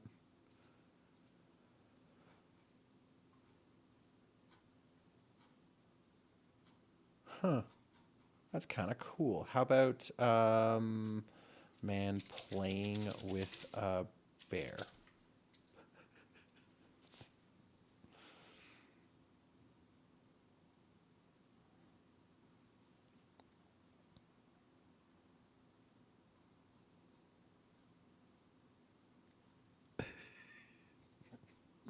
I love it when it fucks up my teeth. That's a good one. This is a good picture. Okay, where's the rest of the bear though? Is my question. And what's up with my fingers? That's also something that's super like AI can't get fingers right. And there's things that we will be. So this is something I just want to touch on super quickly because obviously, like deepfakes are a concern. I'm concerned. People could take photographs that are publicly available of me, which is what I've done. Right? Is like stuff that's on my Facebook. It's not hard to get that content, and been able to produce like some fairly accurate representations of myself. Now, what you'll notice obviously is there's flaws. There's lots of flaws in my eyes, in my teeth, in the way it generates certain things or tries to do certain things. And so we'll be able to actually program in some of those flaws. So, for example, like picture like this is a bad example, but the fingers thing, like AI almost always fucks up hands and fingers and arms. So we can kind of add these almost imperceptible imperfections into photographs, or even things that like we can't perceive but an AI could read, and make it very easy to detect whether something is a deep fake or not, or whether it's in a real picture or not.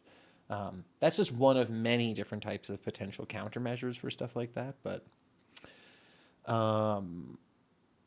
being attacked by a bear. Let's try this. Because again, if it doesn't know what these concepts are or have photos of people being attacked by bears, it's not going to know what that is or how to extrapolate. That's how it learns, right? And produces this. So we'll see what it's. This is just me and a bear, me and a bear hanging out. Okay. Okay. See what I mean? Doesn't know what to do with arms. Can't quite figure out arms. This one's cute though. That one's great. Real good. Okay, let's try this again.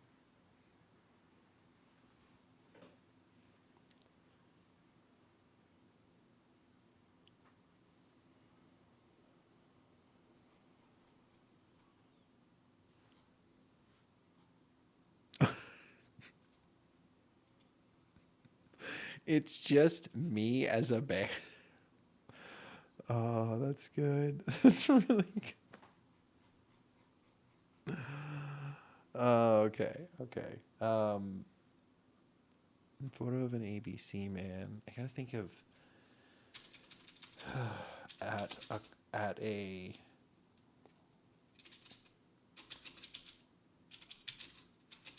at a Formula One race. Let's see if it can figure any of that out.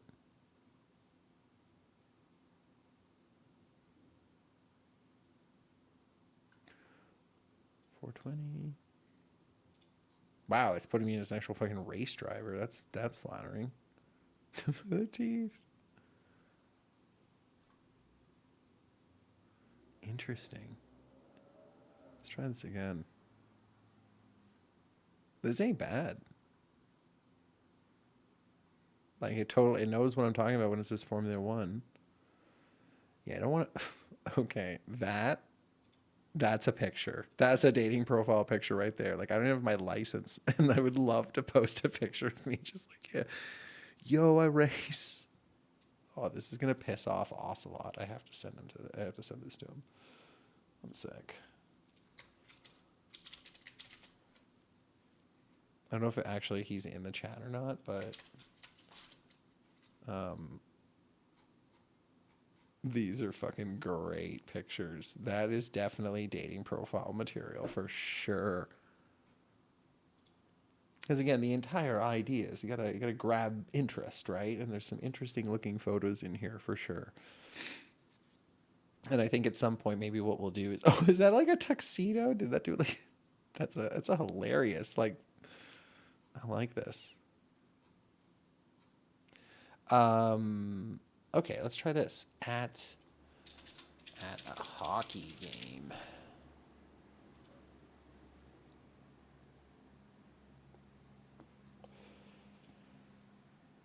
Okay, the model's almost done downloading. It will not fuck it up this time when it pops up.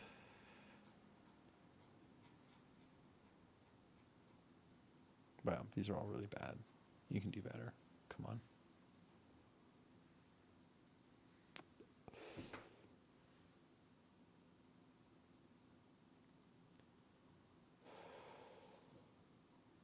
Oh, wow, it's putting me as a hockey player, which is even more. Maybe see. Let's try that. Let's try that. Playing hockey.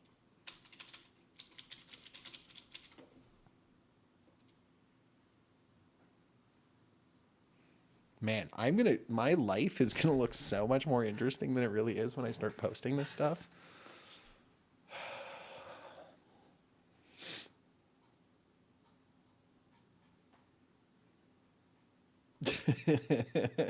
Some of these are bad.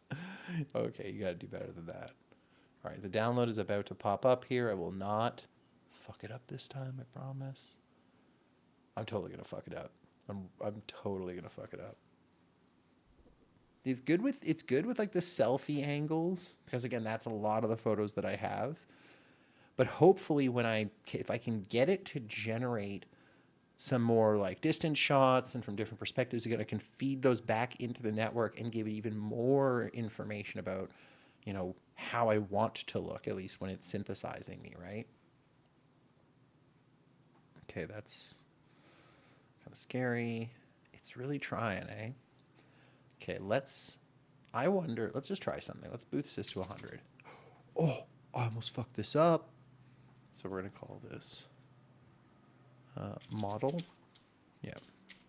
And we're going to overwrite this one. So let's just give it a second.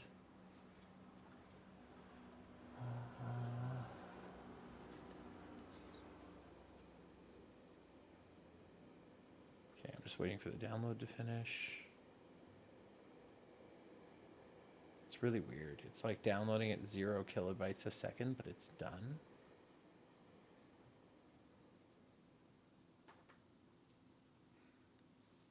Yeah. We'll see. This thing's sketchiest. Yes. Okay, it worked. Okay, so now what we're going to do that we have a trained up model. Okay, I need to put this into my Google Drive real quick, which won't take long because I have an incredible internet connection. So I am going to go to drive.google.com. I'm going to find that folder called SD. And from here, I can show you guys. We're going to go to Stable Diffusion Web UR. We're going to look for models. We're going to look for Stable Diffusion and then model.ckpt. We're going to upload this here. And we're going to replace the existing file. And you'll see that it's going to take about a minute to upload.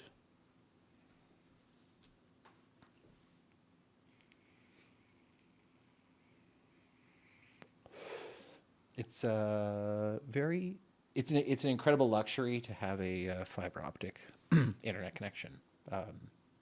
It is something I'm truly, truly grateful for because it's having unfettered internet access and fucking around with stuff like this, it makes it a lot easier and a lot less prohibitive. If you had maybe a shitty internet connection and you're dealing with large file sizes, you wouldn't be able to have this much fun this quickly, let's say. Also, if you're not paying for a premium GPU like I am in the configuration settings, like if you go to the runtime type, paying for some serious, like these are 40 gigabyte GPUs that this stuff is running on, that I'm basically borrowing from Google. So yeah, you can do this stuff for free. It will just be a lot slower and take you a lot longer. You know, for the interest of time and for the sake of the exercise, I think it'd be fun to demonstrate. So we've now uploaded and replaced this model. So we're going to walk through booting up Automatic and using this model to produce some images. And we're going to look at kind of the difference between them. And I think that you guys will maybe appreciate why one might be superior than the other, or why one might have better use cases than the other. So let's start this from scratch. We're going to mount my Google Drive. Drive's already mounted. Sick. You love to hear it. We'll just reinstall the repo for whatever reason. Awesome. Do the requirements piece of it. That'll take a minute or two. And then the next piece is the download. So we've already given it a Google Drive link, where to go. That should be all good.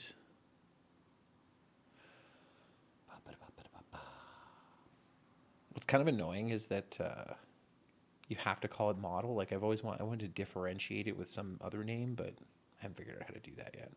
So this will just take a second. And you can look at all the code if you want to. If you're a Python freak and you actually know your stuff, it's all there for you to see like which piece it's hitting at which time. So this is done. We are specifying the model that is in my Google Drive. We're going to hit run. So this is going to be using the new model that we've trained up with some of these synthetic pictures of myself. We'll see what that looks like. Should only take about 12 seconds to do.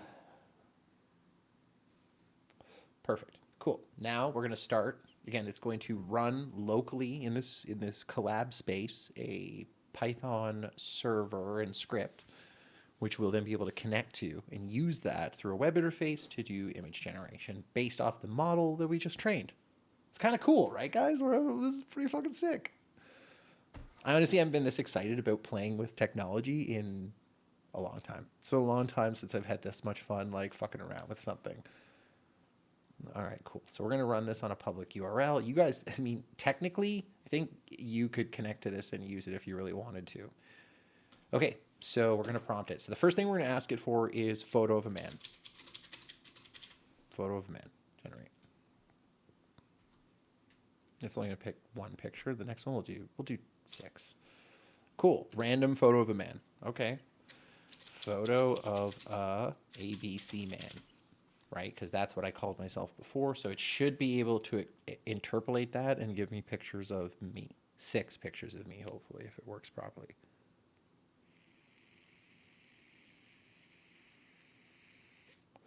Okay, that didn't work at all. What the fuck? What did I do wrong here?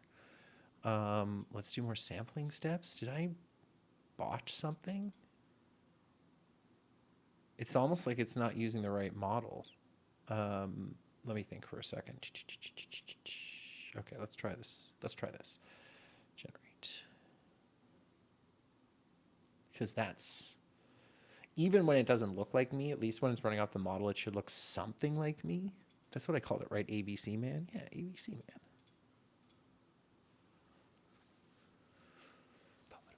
Let's see how this looks.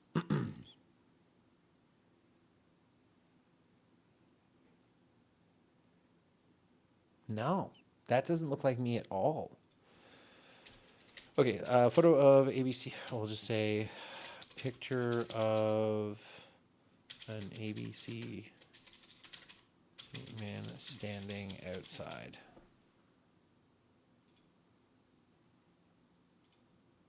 Okay, so take a step back. Let's troubleshoot this. Grab the model again. Go back to my Google Drive. Where is it? There's too many things open. Jesus Christ.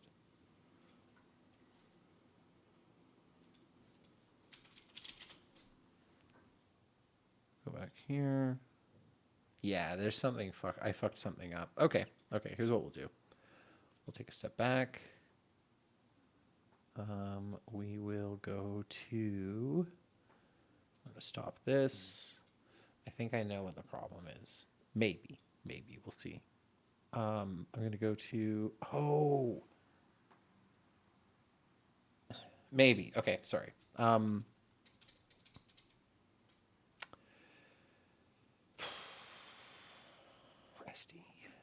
Where is it here? Stable diffusion. And then we need to go to models. Stable diffusion.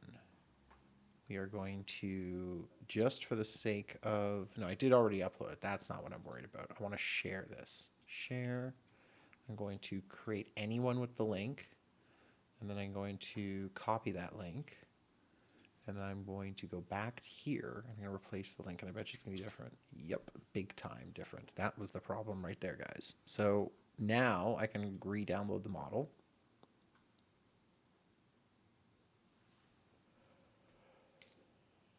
Boom. See?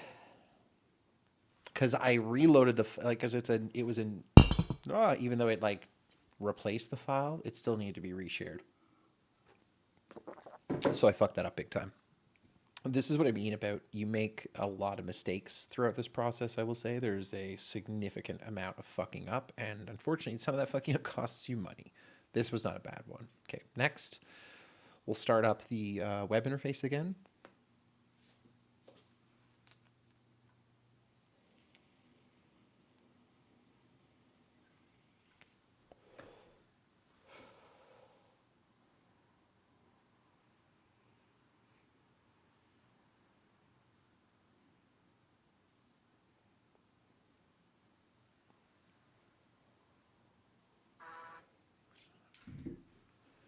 Cool, here we go. Boot it up, and from here,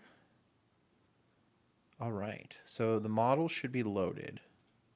This should be the model from the Gmail, the G Drive. So we'll do picture of an ABC man standing outside. Generate. Fingers crossed.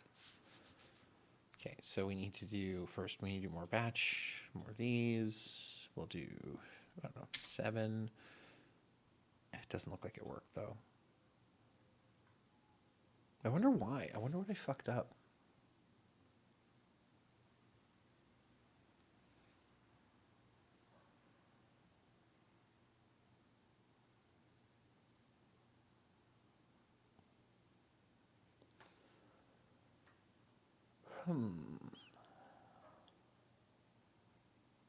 Yeah, it's not me. And why is he standing against a wall too? Like some of these are okay, just let's say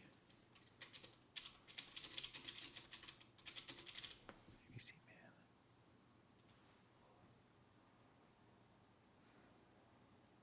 man. Okay, so one of the things that we can do is we can go here and we're going to put in the sample data, we're going to upload the model, but we're going to call it something different. Actually, no, we'll just do that here, yeah. Sure. Okay, we'll see how long that takes. Interesting. So I did, you know what's fucked is I had this working at some point where it was generating photographs of me. They were just like bad. They really weren't very good at all. And I was actually fairly surprised with just like the lack of quality. So anyway, I'm not going to spend an enormous amount of time troubleshooting this for the sake of sparing people in the stream. But the one thing that I do want to sort of tease for next time, what we're going to try experimenting with in the next couple of weeks, I'm going to be kind of bunch of stuff over the next couple of weeks. Not going to have tech talks for another 2 or 3 weeks, maybe. But when I'm back in February, hopefully I'll have done some more homework, and we're going to start playing with Dforum and figuring out how to actually create videos through that. So to close things off tonight, we're actually going to watch just a quick video on how Dforum works and its different capabilities. If anyone is still kicking around and wants to see some silly prompts, we're still open. Feel free to hit me with those fucking silly, stupid prompts, and I'll generate some silly photos of myself. And then we'll probably start to wrap things up in the near future here. So let's check out our buddy who has been wading us through the unknown waters of AI stable diffusion generation. This gentleman's great. So you're working on can simply load it from there. Now down here we have the resolution of the image you want to render. You have the classic choices of restore face, tiling, high-res fix. High-res fix is good with problems where the prompt, because of the ratio of your image, doesn't want to work because it's too wide or it is too high. For example, the double head problem can often be fixed with the high-res fix in here. Now here we have the seed. And then we have our sample methods. You can see there's plenty of them. Experiment with them, try them out, see what you get. Euler A often is pretty good for video rendering. Now, below that, I would like your help to understand this better. There's enable extras, and then you can have a subseed and the subseed strength. I'm not 100% on what this is doing. I was said that you can merge two different seeds together. I'm not quite sure why you would want to do that, but the option is there, unless this is doing something else, so I'm not 100 on that. After that, you can see a resize seed from width, so that you can resize the image. With that, you can see both for the width and the height. The render steps below that. With a video, you usually use less render steps because otherwise it will take forever to render your video.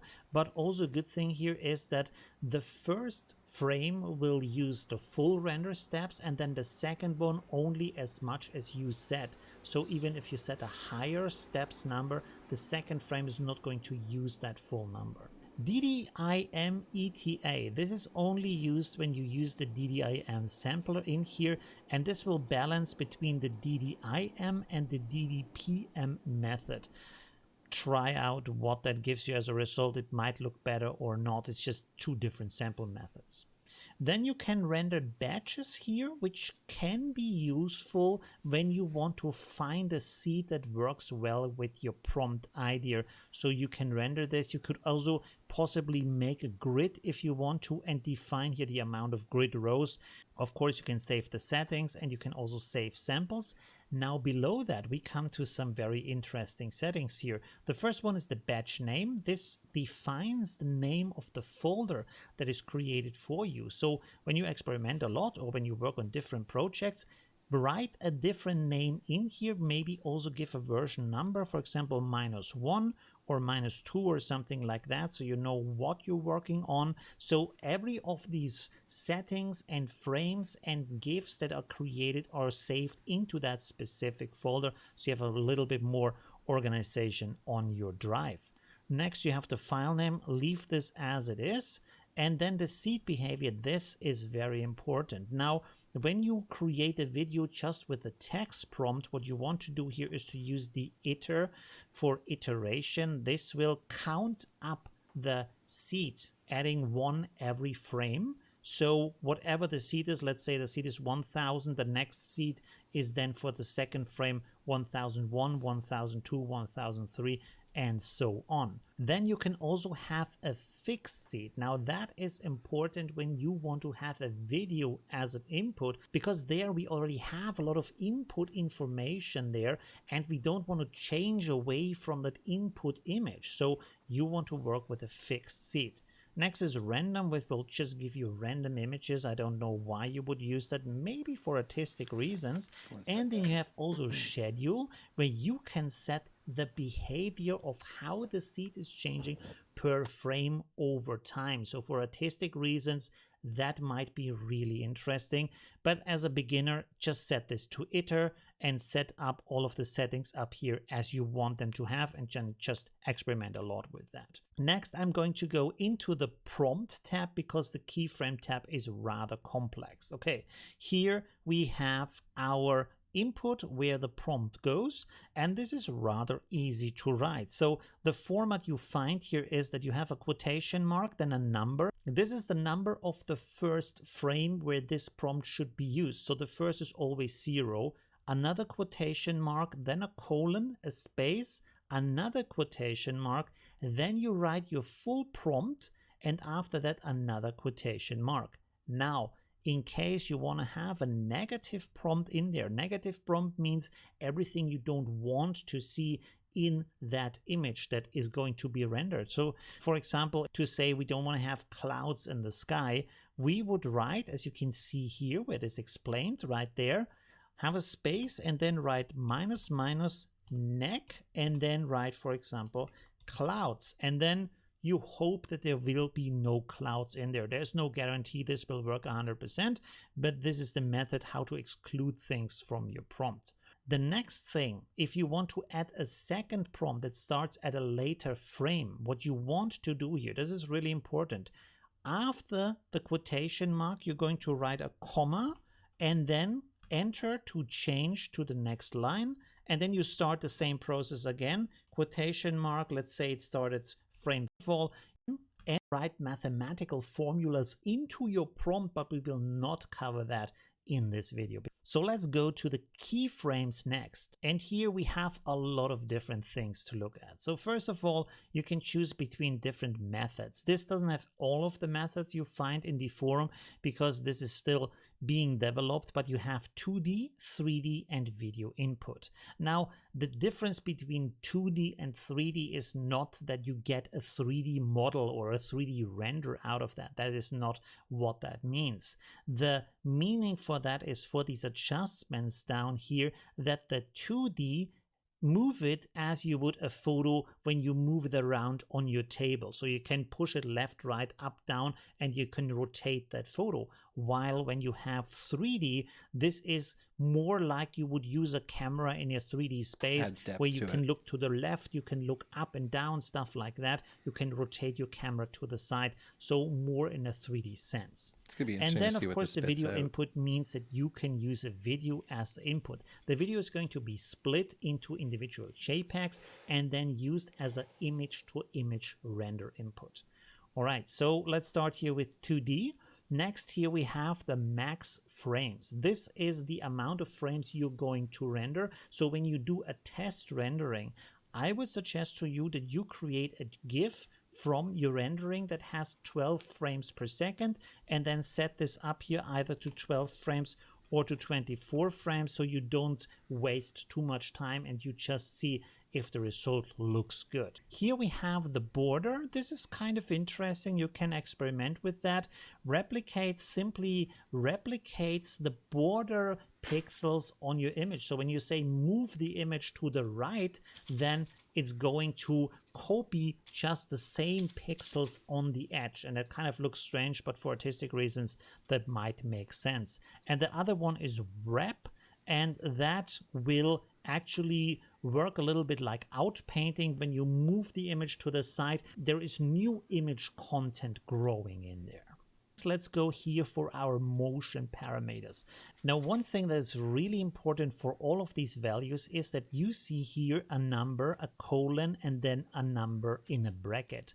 Now, this means that you can set values per frame. So the first one is always going to start with 0, but then if you want to have a second one, you're writing a comma, and then, for example, say you want to change the value at frame 50, so you write 50 colon round bracket, write a value in here, let's say, for example, 5, okay, and then another closing. Let's see what this spit out here for us. Okay.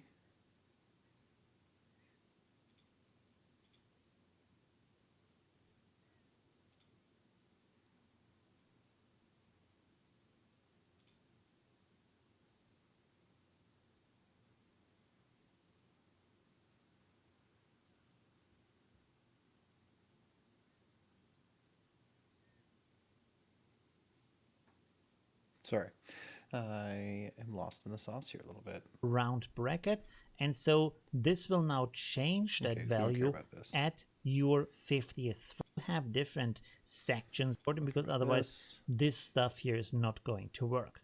Now let's go here over the settings we have. Away from image, rather that axis, the translation of the x and the y axis. Like in classic math, x is left and right, y is up and down, and then the z axis we talked about before. This is towards you or away Oh, from the you. Sopranos So are that means incredible. when you use It's probably my translation favorite X prompt with so a far. value in here, you can set this up to be Like moved so to the good. left or to That's be gonna be a dating moved to the profile pic right, for and it sure. will try to create new content for the parts that are going to show up when the image is moving out of the frame. When you're getting bad results from this usually has to do down here with one setting that is the strength schedule. This is the same as we usually have as the denoise setting. So here you maybe want to have a lower setting, for example Here's me 0.5, at in which Wimbledon. case the content of the image is going to change a lot from frame to frame.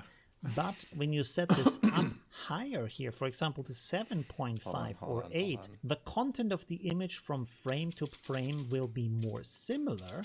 But in that case, when you do these translations here, they might end up by repeating the image in just a second copy or doing some other strange things. So if you have these problems, play around with that setting. Now in this 3D settings, we have 4 different settings because translation set, as we already said, is to move into the room, away from you or towards you. So that's kind of a 3D move. Oh man. Now the rotations are What is easily this? understood when you imagine them as rotations around that axis. So rotation 3dx is when we look here at the x-axis. Sometimes you can even render a scene maybe in a little bit higher resolution and then move the image, for example, from left to right or up to down. So you can avoid the translation X and translation Y and get a much better looking result. Next down here we have our low ramp pseudo 3D mode. Personally, I think the I guess he doesn't actually walk through how to generate progression anything. frame by frame. In the coherence, we have a color setting. This will just select what kind of color mode you are wanting to use. It is set to lab, and that seems to work fine. Okay, we'll see what this spits out in a second here when it's complete. I'm not really sure how to use this yet, so I'm really fumbling my way through it. No, it's fucking hilarious. This, like, again, not if this would be a great picture, and my understanding what's good about the stable diffusion image to image.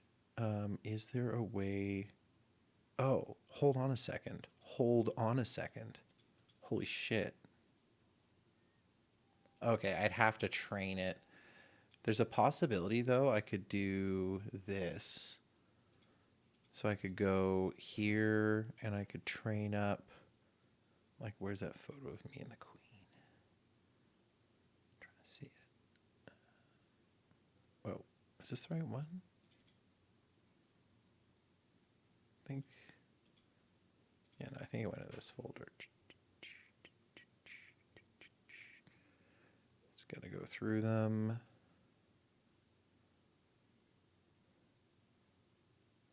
There it is. Okay. Let's do restore faces. And I gotta wait for deform to be done. Okay, click here after generation to load the video. Let's see what this looks like.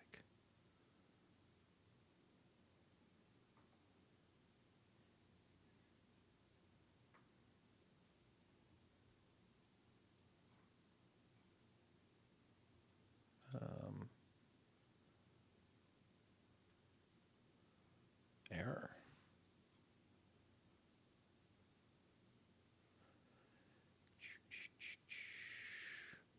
OS error, socket is closed. What the fuck does that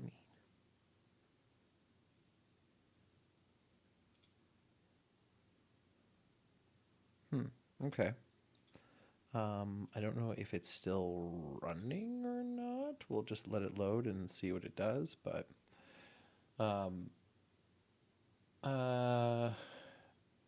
okay, I can do that.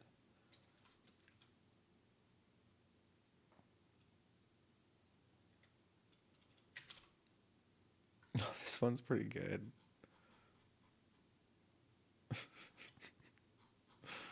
Okay,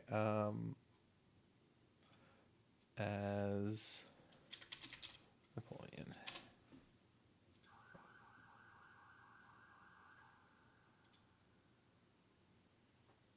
Yeah, we'll see if this actually loads or not. I'm curious. Like usually it will tell you like if it gets an error here, it will say like, "Yo, I fucked up." Um, and theoretically, the stuff does take a while. Okay. We'll give it like, I don't know, 4 minutes. And if it doesn't work by then, we'll just reboot. Oh God, here we. This is gonna be. Oh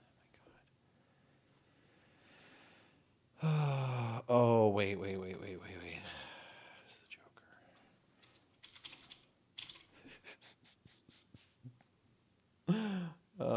This is gonna be good. The hat, yeah.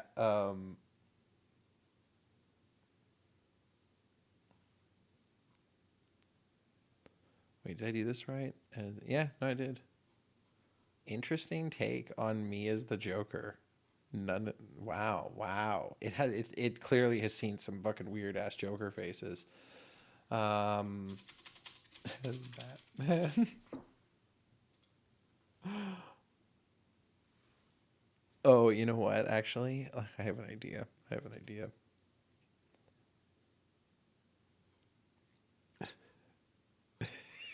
This selfie.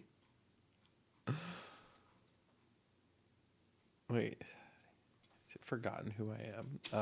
ABC. Shit, what was I gonna do? Man at a fancy hat party. I want to know if it figures out what this means. Yeah, this is borked. It's gonna reload it. Okay, let's go back here. Let's load picture of me and the Quen, which was, sorry, I kind of remember where it was. It was right around there. Let's say, can you restore faces and generate?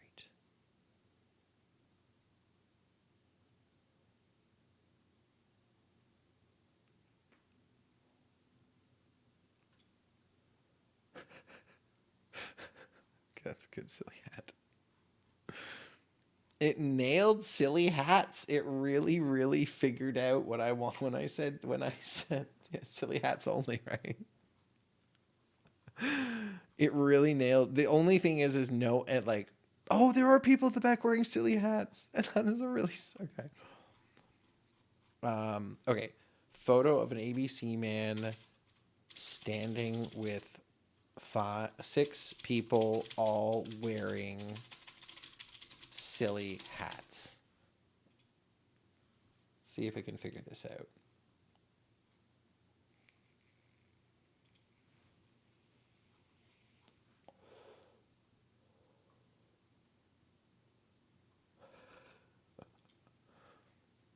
Okay, this is fucked up. Wow. It really like it when it came it delivered. This thing delivered. Those are silly hats. Everyone is wearing a silly hat in every photo. Okay. Okay. Photo of ABC man um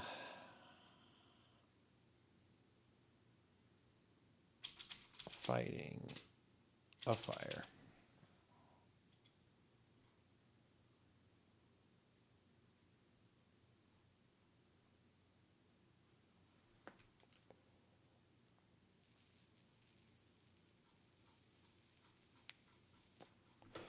Interesting.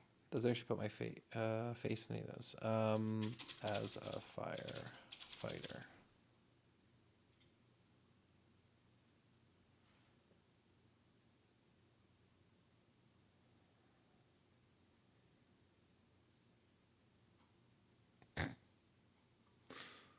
That one's great.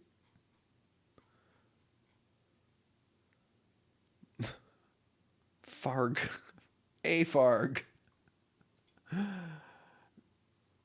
Um oh yes. We'll see if it knows what. Yeah, so I did being attacked by a bear earlier. I don't know if I showed. I think I saved one of those. I think I saved the bear photo because it was so silly. It literally was just like it was me, but half bear. Like this is what it came up with.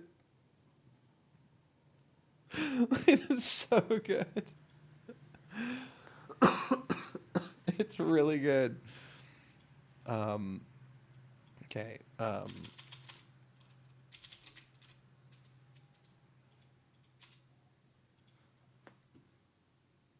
See if it knows what a xenomorph is.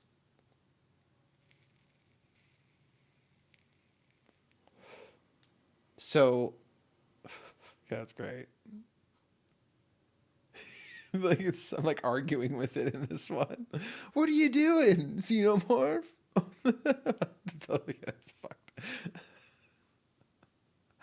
Um, so what we theoretically could do, for example, is how would we do this? Concepts list. Okay.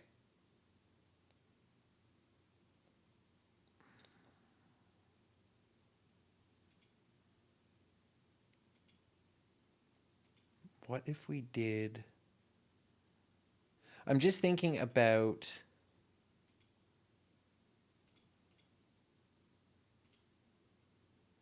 what if we trained it on a xenomorph? That's what I'm thinking. Is I'd like to actually teach it what a xenomorph looks like. And so what I'm trying to conceptualize here is because there is a way to train it on photos of a xenomorph. But when you're doing, okay, hold on a second. Hold on a second. Let's try this. Let's try this.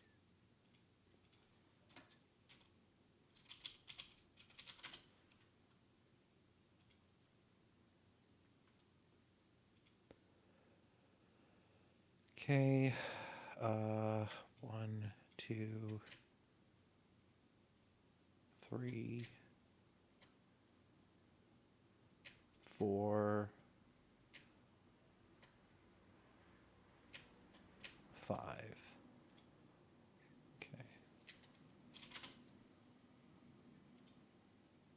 Why is it doing that? Please don't do that. Thank you.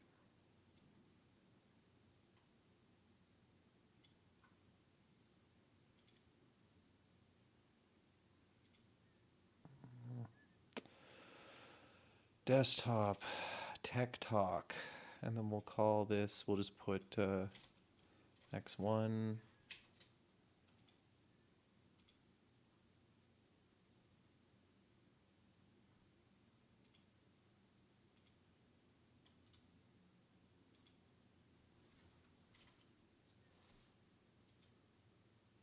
Boom.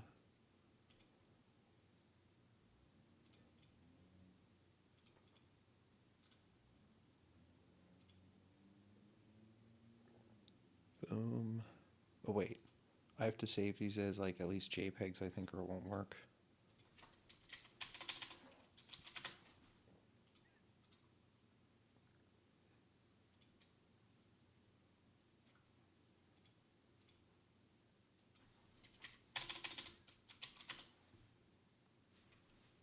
So this will be interesting. So the fuck those goddamn watermarks. Save image as. Let's find a few more here.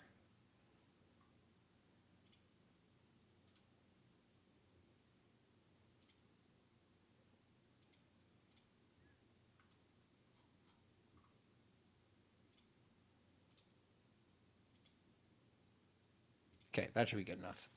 So let's see if we can. Oh, thank you. Thank you. Xenomorph. Oh, perfect. Here we go. Yeah, yeah, yeah, yeah. Okay, save image as. Perfect. Fucking. What is web BP or WebP? I should say. Sorry. What like What are these file formats that these fucking weirdos are using? Okay, it's good enough to start. We only need a few. Okay, so theoretically, we should be able to say we want it to be in the same like the same folder that the model is in, but we want it to say photo of ABC. Whoops, I want to make sure that I spell xenomorph properly, and I can't because I can't spell. So we're going to say photo of ABC xenomorph.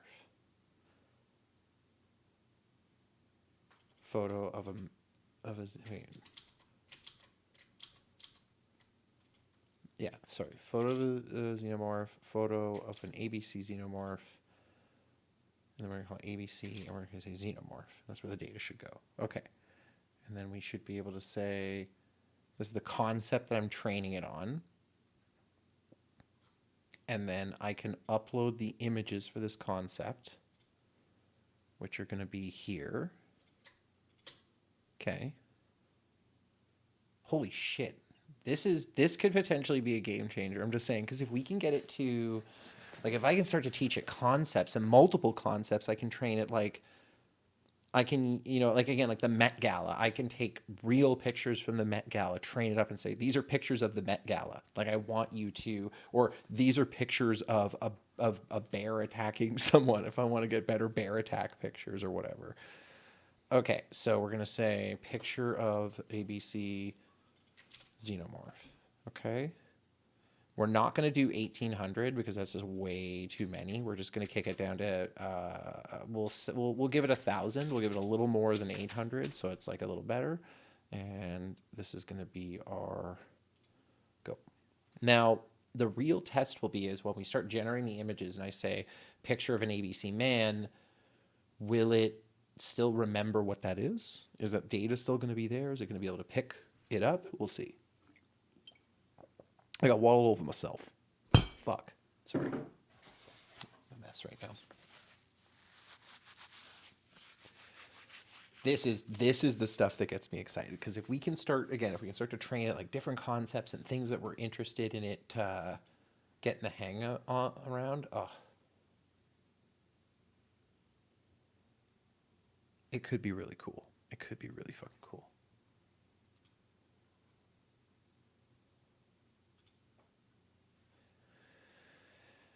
Okay, this is going to take 30 seconds-ish, right? Okay, it's generating the class image. Oh, fuck. This could work. This really could work.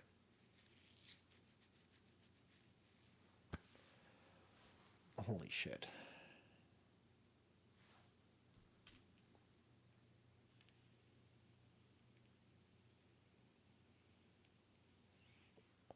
Now, I don't know how it's going to handle making xenomorphs. It's going to be interesting to see what those outputs are. I wait with bated breath. But this is kind of fun. You can see how like the spikes, like it'll obviously spike every time we train it. And then we're going to be using a fair bit of GPU RAM to do stuff. So, okay, now it's going to start the iterations. It's got about 1,000 steps it's got to run through now. And that'll take about 5 minutes. It's kind of like when you're copying files, it like takes a while to figure out how long it's actually going to take. 5 minutes ain't bad. Okay, cool, sick. So we have our reference material of a xenomorph. We hopefully, like what I'm hoping that'll happen is it will add this to the concepts list, and then that will give us more ability to load these concepts in. So like, what is a xenomorph? What are pictures of a party? So for example, let's say I want to load the Met Gala. I don't want to get images of this. So where can I find?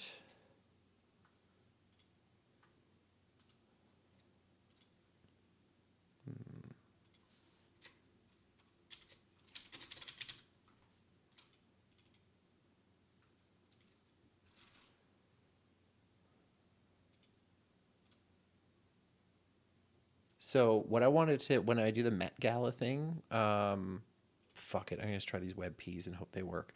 What I'm going to attempt to do is I want to get all the pictures with the paparazzi. I want this like this staircase, like the picture here is like the key. That's the it's the Met Gala hotness right here. Whoops, I don't want to save a thumbnail. Gotta get Ryan Reynolds. Man is a fucking national hero, national treasure. Um,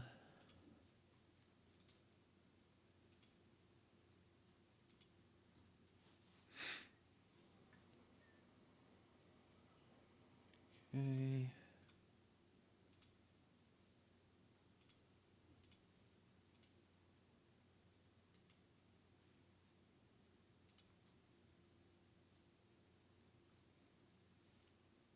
What else do we got here?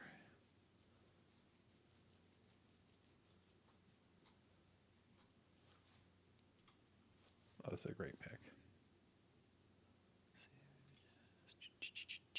Cool. Okay, let's see how the train is going.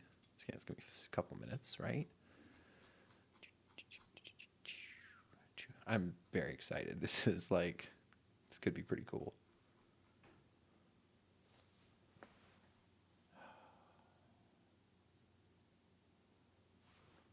Imagine it like does like a the fly and just mixes me with a xenomorph, and then everything that comes out is a xenomorph version of me. That would also be a fucking hilariously horrific experiment. This is also, I'm not gonna lie, man. Like when I start going deep into like playing with some of this stuff, like I don't really want to stop. I could literally fuck with this shit for hours and experiment with it if I had, I don't know, man. If I had unlimited resources, I would just be plugging away at this constantly. I'm even thinking about taking a course in this stuff because I'm finding it just so fucking interesting. It's really lit up my brain.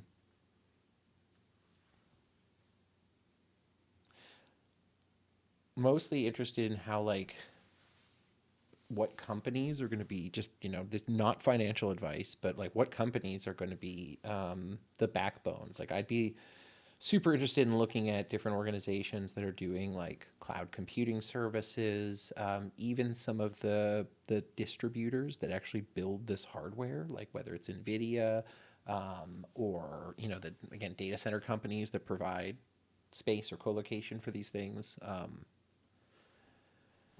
It's interesting stuff. Okay, what do we got here? Oh yeah, you didn't fix shit.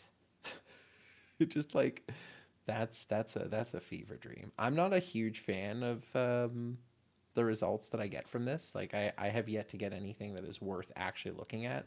There might be a bit. I think automatic might suck a little bit. And who knows? There also could be like a limitation of running it in the collab document. I'm not sure what happened here.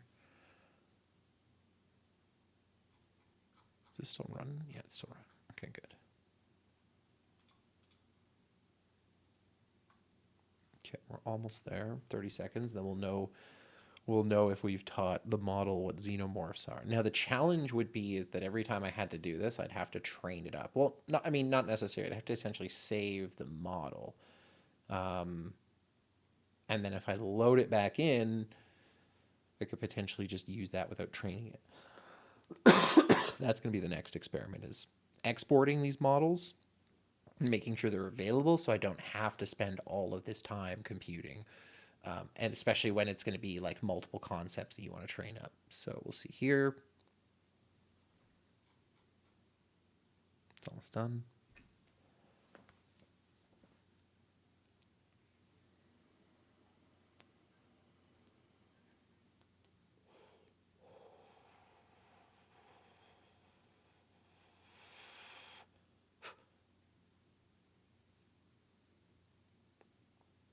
It's done.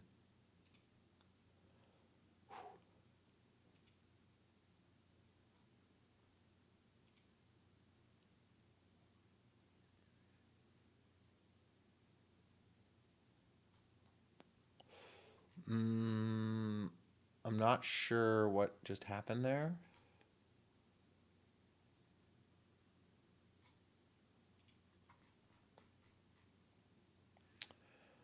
Did I fuck something up?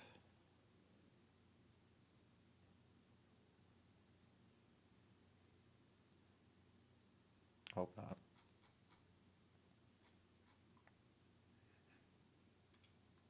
Okay. Photos of an ABC xenomorph. Run.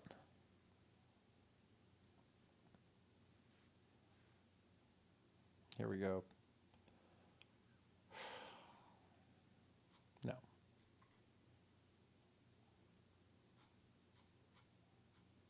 I mean, not really, right? Okay, let's try this of an ABC man. I want to see if it will still spit out pictures of me, or did I break it? Okay, so it's still spitting out me, which is good. But did it photos of an ABC xenomorph? Let's try this again.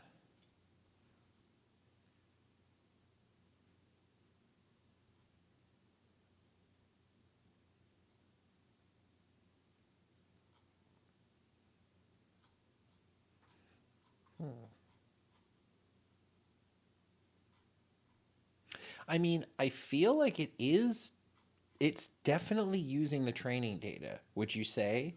Like, and the reason why I'm asking that question is because like it is some of the training photos that we used for the xenomorph, right, were like these little model things, and it is generating a couple of those. Um, I guess my question would be where else is it getting a concept of a xenomorph? Like what other photos has it been shown and how can I delete those from its fucking memory? So I'm like, no, this is what a fucking xenomorph looks like. Like do I need to show it more pictures of one? Um oh, you know what I need to do? Okay, I really fucked up. I really fucked up. Um we need to call it something different. That's what we need to do. So we're gonna try this and then we're gonna call the stream at the end of this experiment, depending on how this goes. Okay. So we're going to use the files that we used before. We're going to change the concept though. We're gonna call this photos of a tenomorph for whatever reason.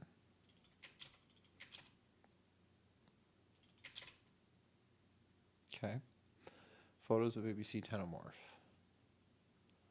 And then we're gonna hit this.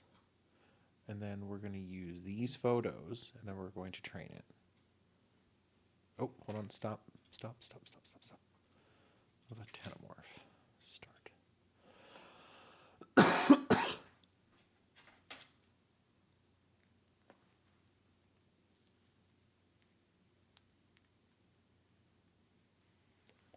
Okay, so this will take about 5 minutes, and then when we ask it what a tenomorph is, it should run. So I'm gonna kill this because it's just wasting compute cycles. And to be honest with you, I'm really not super happy with the product. Like I have yet to produce something in that automatic whatever it's called that looks anything decent.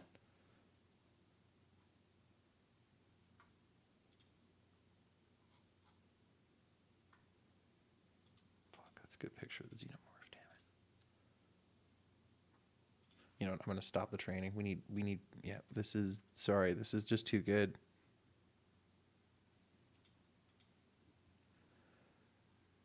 Oh, I wonder if part of the problem is some of those are WebPs. I wonder if it's not. Okay, you know what we're gonna do here?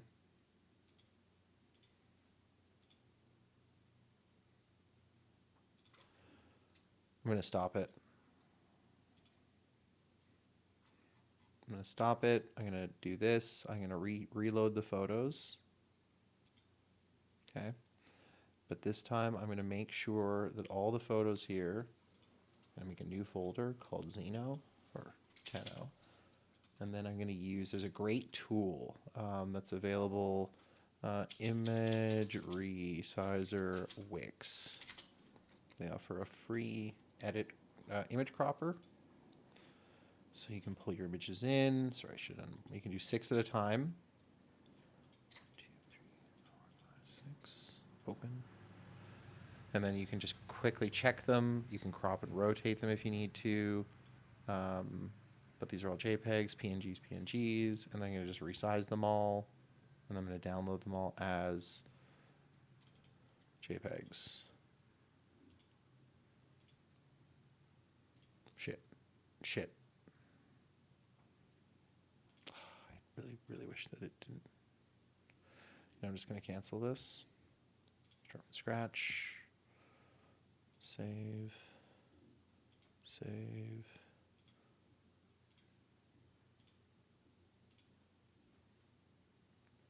Okay, cool. Back, forward, select images, and then there's 2 that I missed. I think it was this one, and let's just grab these. I can dedupe later. Open these 3, and then resize, download. Cool. Go to folder location. Quickly dedupe. Just visually, shouldn't be a problem. Perfect. Cool. Okay, so we got some good photos of the Xeno. I feel like these are a lot better. So we're going to go here, and we're going to say these, and we're going to go to Tenno, and we're going to make sure they're all JPEGs, so we should actually be able to process them.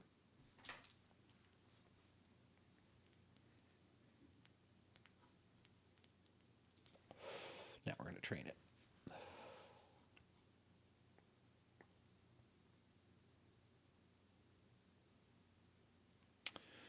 Sick. Okay. And because we can't do any generation while that's training, let's find ourselves a little quick YouTube resource. What is best stable diffusion UI?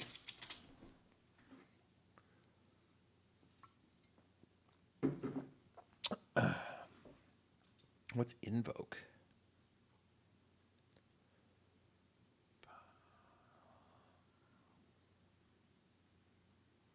Man, there's a few people talking about invoke, eh?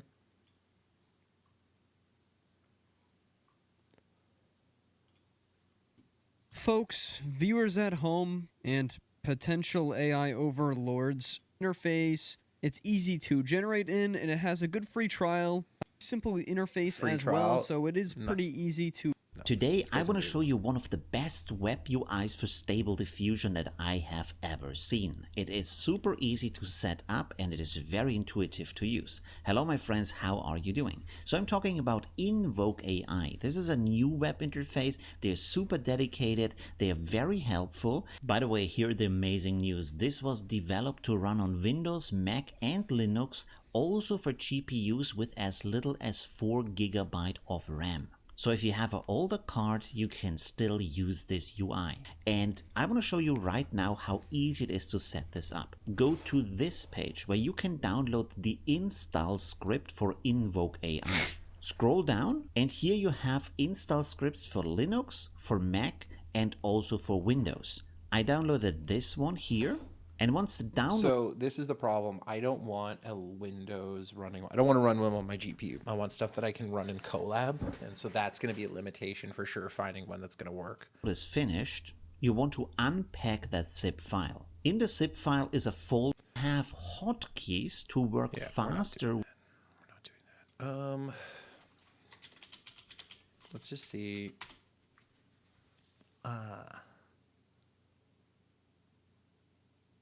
Okay. What? Okay, let's hear Hello this. humans, my name is Kay, your AI overlord, and I'm making this quick video to tell you that if you cannot update Stable Diffusion on your computer anymore, well, there is actually a good reason for that. And that is because the Automatic 1111 repository was banned today on GitHub. Now apparently GitHub suspended Automatic 1111 because he violated their terms of service. Now, what kind of terms of service he violated, we don't know as of right now. Automatic created a support ticket to see if he could get his account back, but as of right now, we're still waiting for GitHub's response. Now, don't worry, because Automatic 1111 actually worked very quickly, and he created a brand new repository on another website. And Okay, I don't care about this.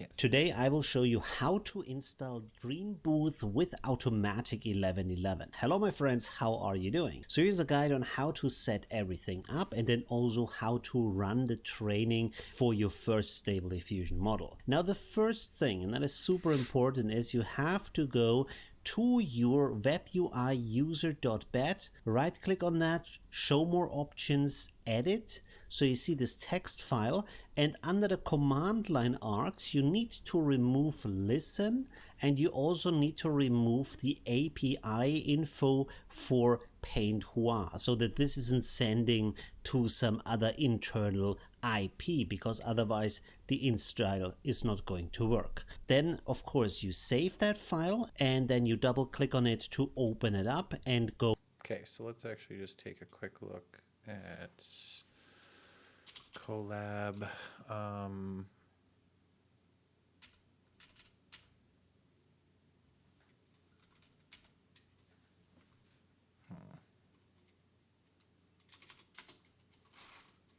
Let's go to my automatic one here.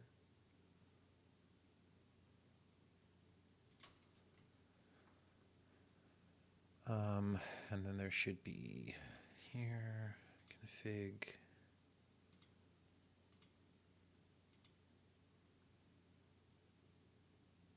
Yeah, I don't think I can change that setting. Anyway. Go into Automatic 1111. Now in that, on the side here you have an extensions tab. Go to that, click on available and click on load from. There should be a link in here. And when that is loaded, you will see one of those is going to be Dream Booth. For me, it's not going to show here because I've already installed it, but look for the Dream Booth in that list, and then on the right side here, click on install. Now this will take some time. It's going to run through the install process. You will see in the command window what is going on.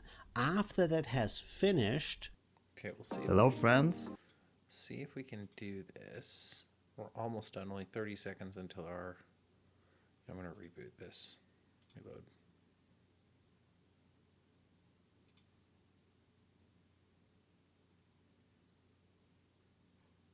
Busy.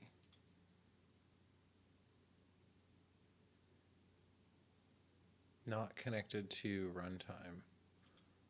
Save.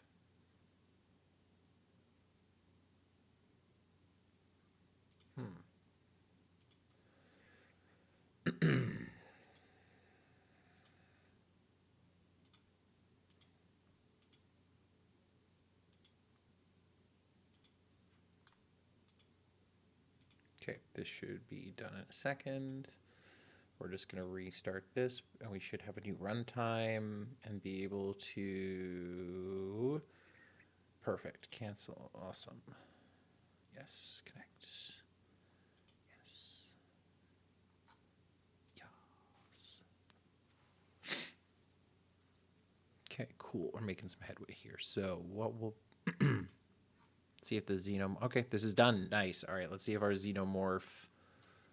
sure. And then... I don't know.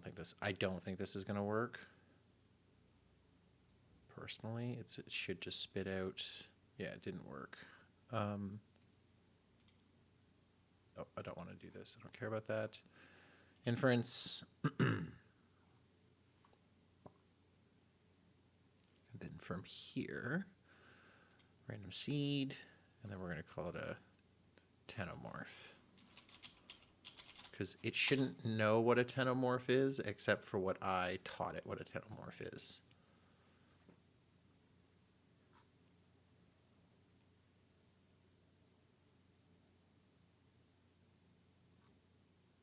No, it's using me. It's still picking up on me somehow. Okay, what about a tenomorph?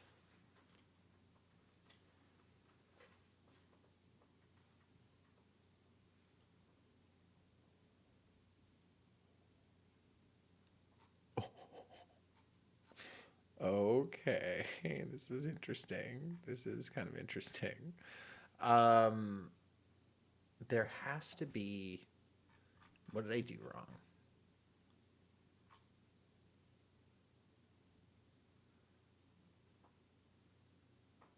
What did I do wrong?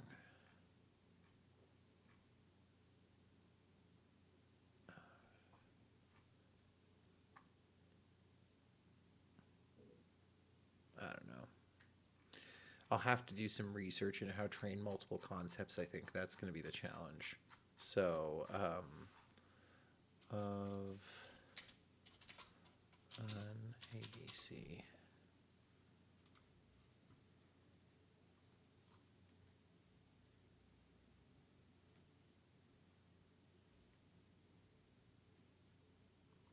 Yeah, it's just like it's picking like moths up, I guess, and thinking that's what I mean. And then the ABC, it's using some training weights from my tenomorph. What the fuck? Is this sample stuff that it thought? Weird. What is this? This looks like what I want. This is actually what I wanted. This looks like fucking AI generated xenomorph. So why am I having prop photo of, I don't know, xenomorph maybe? Just xenomorph? But shouldn't, yeah, okay, that's interesting too, is why did the tenomorph, why does that look like ass? Like that's, no wonder it's generating, like what the fuck did it train on?